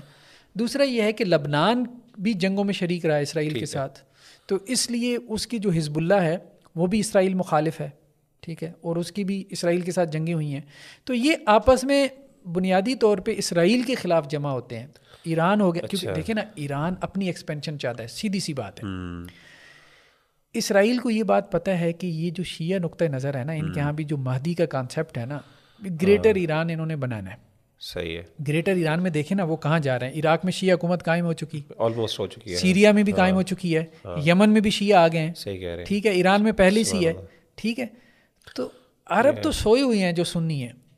اسرائیل کو بیسیکلی ایران سے اس لیے خطرہ ہے کہ یہ نظریاتی لوگ ہیں، اور یہ اکٹھے ہو سکتے ہیں، اور یہ اکٹھے ہو بھی رہے ہیں. بلکہ ابھی جیسے ہوا، حالانکہ جیسے آپ نے بتایا کہ یہ جو شام کے اندر جو شیعہ موجود ہیں، یہ ایک ایکسٹریمسٹ گروپ ہے ان کا، جن کو شیعہ بھی شاید مسلمان نہیں سمجھتے، لیکن وہ چونکہ نعرہ ایک ہے شیعت کا، تو اس کے ساتھ سارے جمع ہو گئے ہیں. ایران کی بھی سپورٹ اس کے ساتھ ہے، پوری دنیا اس کے ساتھ، یہ سارے شیعہ ان کے ساتھ سپورٹ پہ لگے ہوئے ہیں. ایران سپورٹ کرتا ہے حوثیوں کو یمن میں، یمن کے اندر بھی، سیریا میں سپورٹ کرتا ہے، سیریا کے اندر الوائٹس کو کرتا ہے، حزب اللہ کو سپورٹ کر رہا ہے لبنان میں. اب لبنان میں حزب اللہ آ جائے تو مجھے بتائیں یہ سارا علاقہ ایک شیعہ گریٹر اسٹیٹ بنتی ہے. اور ان کا امام ہے امام مہدی، یعنی سارے اپنے ایک نظریاتی طور پہ، جس طرح اسرائیل بھی اپنے مہدی کا، یعنی وہ ایک اپنے مسیح کا انتظار کر رہے ہیں، ادھر سے یہ کر رہے ہیں، بس مسلمان ہی ہیں جو بس سو رہے ہیں، حالانکہ ان کو بھی چاہیے کہ حضرت عیسیٰ کا، وہ کہہ رہے ہیں حضرت عیسیٰ آگے سب کچھ صحیح کر دیں گے. بیسیکلی انہیں یہ نظر آتا ہے اسرائیلیوں کو کہ گریٹر اسرائیل کے لیے اگر کوئی خطرہ ہے تو وہ مستقبل کی شیعہ اسٹیٹ ہے، گریٹر اسٹیٹ ہے، تو اس کے حالات نہ بننے دو. کیونکہ فلسطین میں بھی شیعہ حمایت پیدا تو کر رہے ہیں اپنی، لیکن وہ شیعہ ازم کو پروموٹ بھی کرنا چاہتے ہیں فلسطین میں. اس لیے کرزاوی وغیرہ کے بیانات آئے تھے کہ جی یہاں فلسطین میں شیعہ ازم پروموٹ ہو رہا ہے. خیر بہرحال شیعہ فریکشن ابھی وہاں بہت کم ہے فلسطین میں، لیکن وہ سنیوں کے ذریعے کیا چاہتے ہیں، ایرانی اسرائیل کو ذرا پیچھے دھکیلنا چاہتے ہیں، ٹھیک ہے، کیونکہ ان کی جو مستقبل کی ریاست ہے اس کے لیے اسرائیل ایک بہت بڑی رکاوٹ ہے. سیدھی بات ہے، کیونکہ عراق کو لینا چاہ رہا ہے اسرائیل، شام کو بھی لینا چاہ رہا ہے، لبنان کو بھی اسرائیل لینا چاہ رہا ہے، کیونکہ اس کے گریٹر اسرائیل کا بالکل ایسے یہ پارٹ ہے، حصہ ہے. دوسری طرف یہاں پہ شیعہ حکومت ایران چاہ رہا ہے، وہ بھی چاہ رہی ہیں، بس سنی جو ہیں وہ تھوڑے سے، یہ کنفلکٹ ہے. مطلب یہ کہ سنی اور شیعہ اور اس طریقے سے، یعنی اب یہ دو انٹرسٹ ہیں، کانفلکٹنگ انٹرسٹ ہیں، اور ظاہر ہے یہ دونوں کی نا ایکسپینشنسٹ تھیوریز ہیں دونوں کی، ایک ان کی بھی ہے، اسرائیل کی بھی ہے، اور اس طریقے سے ان کی بھی ہے، اور ظاہر ہے یہ دونوں ایک دوسرے کے لیے تھریٹ ہے. اور ظاہر ہے پھر ان کو سپورٹ ملتی ہے، حماس سے سپورٹ ملتی ہے خاص طور پر. اور حماس بیچارہ دیکھیں جی، سیدھی سی بات ہے، میں سمجھتا ہوں حماس کے پاس ابھی کوئی بارگیننگ کی، نیگوشیشن کی آپشنز آئی نہیں. یعنی وہ یہ کہے کہ جی اچھا چونکہ آپ کے ساتھ ہمارا یہ اختلاف ہے تو اسی لیے ہم آپ کی مدد نہیں دیں گے. وہ بیچارے کہتے ہیں یار جو مل جائے، جو بندہ بیچارہ پس رہا ہے اس کو کوئی آ کے ڈاکو بھی مدد کرے، کوئی ظالم جو مرضی مدد کرے، وہ تو بیچارہ مدد لینے کے لیے بیٹھا ہے. یہ بات ہمارے یہاں بھی پیدا ہوئی، مشرک سے مدد لے سکتے ہیں کہ نہیں، مشرک کے خلاف. بالکل ایسے، تو مشرک تو مطلب وہ تو نان مسلم ہے نا. یہاں تو آپ ایک شیعہ اسٹیٹ کی بات کر رہے ہیں جی. ہاں، تو اب مطلب یہ ہمارے یہاں اتنی، اللہ معاف کرے، دیکھیں انہی چیزوں کو بنیاد بنا کے، چھوٹی چھوٹی باتوں کو، کہ جی آپ ان کے ساتھ جو ہے نا وہ ان کے اندر یہ اختلافات ہے، شیعوں کے اندر شرک پایا جاتا ہے، یہ کیا جاتا ہے، اس طرح کی بحثیں شروع کر کے جو ہے نا وہ آپ کے کریں. دیکھیں اب امریکہ کے خلاف رشیا سے مدد لیں، امریکہ کے خلاف چائنا سے مدد لیں، وہ لے سکتے ہیں، لیکن جو شیعہ ہیں جو ٹھیک ہے نا آپ کے اسلام کے اندر بھی، یعنی آپ ان کو مسلمان بھی سمجھتے ہیں، لیکن ان کو آپ جو ہے نا وہ نہیں کر سکتے. عجیب بات ہے کہ آپ کے ان سے اختلافات ہیں. جزاک اللہ خیر ڈاکٹر صاحب، آپ کی ماشاء اللہ تفصیلی بہت، اس میں ماشاء اللہ بہت سی تفاصیل میرے خیال آپ کے کتابچے کے اندر ہوں گی جو مزید. بس آخر میں ہم نے نا اس کے حل کی طرف ایک جی ضرور پلیز کنکلوڈ کر لیتے ہیں کہ جی اس کا حل کیا ہو سکتا ہے، اس کو اگر ہم 2-4 منٹ میں نا سمرائز کریں. بالکل. دیکھیں اس میں 2 علاقے ہیں، ایک تو یروشلم کا ہے جو آپ کہہ لیں کہ جی مقدس علاقہ ہے 1 اسکوائر کلومیٹر، اس کے بارے میں حماس کا جو کلیم ہے نا میرے خیال میں وہ زیادہ بہتر ہے. وہ یہ کہتے ہیں کہ جی یہ اس پہ کسی کا بھی حق نہیں ہے، پوری امت کا حق ہے. صحیح ہے. ٹھیک ہے، چونکہ یہ حرم ہے نا. تو اب اگر کوئی بھی مسلم اسٹیٹ کھڑی ہوتی ہے اس کو آزاد کروانے کے لیے تو آزاد کروا کے اپنی عملداری میں لے سکتی ہے، کوئی حرج والی بات نہیں. صحیح ہے. کیونکہ یہ ایک اجتماعی علاقہ ہے. ہاں جو ایک جس علاقے کے اوپر جو اس کے علاوہ بقیہ علاقہ ہے تاریخی فلسطین کا، جس کے اوپر ایک عرب ریاست کا قیام ہونا ہے یا عرب ریاست قائم ہونی چاہیے جہاں اسرائیل نے قبضہ کیا ہوا ہے، تو اس کے بارے میں دیکھیں فلسطینیوں میں دو آراء ہیں. کچھ تو وہ ہیں جو اس طرف چلے گئے پولیٹیکل سولوشن کی طرف، کچھ اس طرف ہیں جو یہ کہتے ہیں کہ جی جہادی حل ہے. بالکل ٹھیک. اب اس میں دونوں کے اوپر کام ہو رہا ہے. صحیح. دونوں کے اوپر کام ہو رہا ہے کہ اس میں دو رائے ہمارے ہاں بھی ہو سکتی ہیں. آپ کی جو بھی اوپینین ہو آپ اس کو سپورٹ کرتے رہیں، لیکن یہ ہے کہ فلسطینیوں کو آپ سپورٹ کریں کم از کم. ہاں یہ نہیں کہ آپ اس میں جو ہے نا وہ جی یہاں پہ حماس ہے تو یہ اخوانی ہے تو ہم نے ان کو سپورٹ نہیں کرنا، تو وہ پھر آپ پھر سیکولر کو PLO کو سپورٹ کریں. وہ سیکولر ہے اس لیے ان کو سپورٹ نہیں کرنا. ڈاکٹر صاحب یعنی کہنے کا مطلب ہے آپ کی رائے یہ ہے کہ اگر ہم اسرائیل کی اگر ہم بات کر رہے ہیں جیسے یہ آل لیفٹ کی موومنٹس جو ہیں PLO وغیرہ، اگر یہ اسرائیل کی ریکگنیشن کی بات بھی کرتے ہیں for example to certain extent, تو یہ مجبوری کے تحت کر رہے ہیں. یہ نہیں ہے ان کے پاس کوئی حل نہیں ہے. وہ کہتے ہیں کہ ہم کیسے ہم نکالیں، تو ٹھیک ہے جی چلو ہمیں کچھ نہ کچھ دے دو، کچھ نہ کچھ مل جائے. لیکن یہ نہیں کہ یہ کوئی اس طریقے سے اس کو قبول کر لیں کہ جی جب اب چونکہ ان کے پاس کوئی یعنی ایک ایسا رائٹ مل گیا، اب ان کو حق مل گیا کہ اب ان کا یہاں پہ اختیار بنتا ہے. یہ تو ہے قابض، یہ ٹھیک ہے نا، یہ ایک ایسے قابض ہے، یہ قبضہ گروپ ہے جس نے کیا ہوا ہے. اور الٹیمیٹلی ہمارا آئیڈیل یہی ہونا چاہیے کہ اگر ہمارے پاس طاقت ہو، فورس ہو، تو اگر آپ نے اس کو فار ایگزامپل اگر آپ نے کچھ علاقے ان سے لے کے ان سے کچھ معاہدہ وقتی طور پہ کیا، تو یہ ہمیں یہ یعنی الٹیمیٹلی ہمارا یہ علاقہ ہمیں واپس لینے کی ہونی چاہیے. اس کے اندر جو ہمارا وہ جذبہ اور وہ. جزاک اللہ خیر آپ کی اس تفصیل کا. میرا خیال ہے اور سب سے امپورٹنٹ چیز ڈاکٹر صاحب ہمیں اس بات سے پتہ چلی کہ we need to actually learn about these things. ہمیں اس کو سمجھنا ہے، ان کو پروموٹ کریں، ان چیزوں کو، اس کی تاریخ کو پڑھیں. اور بہت سی ایسی چیزیں ڈیفینیٹلی جو ہم نے ابھی بہت شاید نہیں ڈسکس کر سکے، جو ہمارے لیے بڑی ایمان بوسٹنگ بھی ہو سکتی تھیں اور ہمارے لیے سیکھنے کے لیے بھی ہو سکتی تھیں، وہ ہم مطالعہ کریں ان چیزوں کا اس پورے کانٹیکس میں، اس تاریخ کے اندر. اور اس میں ایک اہم بات رہے گی کہ ماضی کی بنیاد پہ نا یہ جو کلیم کرنا ہے، دیکھیں ماضی کی بنیاد پہ کلیم کرے تو اسپین ہمارا ہونا چاہیے. بالکل ایسے ہی ایسے ہی ہے. ہم ماضی میں تو آپ چلے جائیں تو کوئی ریاست آپ متعین ہی نہیں نا کر سکتے. بالکل ایسے ہی ہے آپ کو کہ جی پہلے کون تھا، بعد میں کون آیا. اور دوسری بات ہم نے بات کی کہ وہ تو یہ عیسائیوں سے، ہم نے تو عیسائیوں سے لی ہے بھائی، آپ عیسائیوں سے لڑے جائیں گے. جزاک اللہ خیر جی. ملتے ہیں انشاءاللہ اگلے سیشن میں. السلام علیکم و رحمۃ اللہ وبرکاتہ.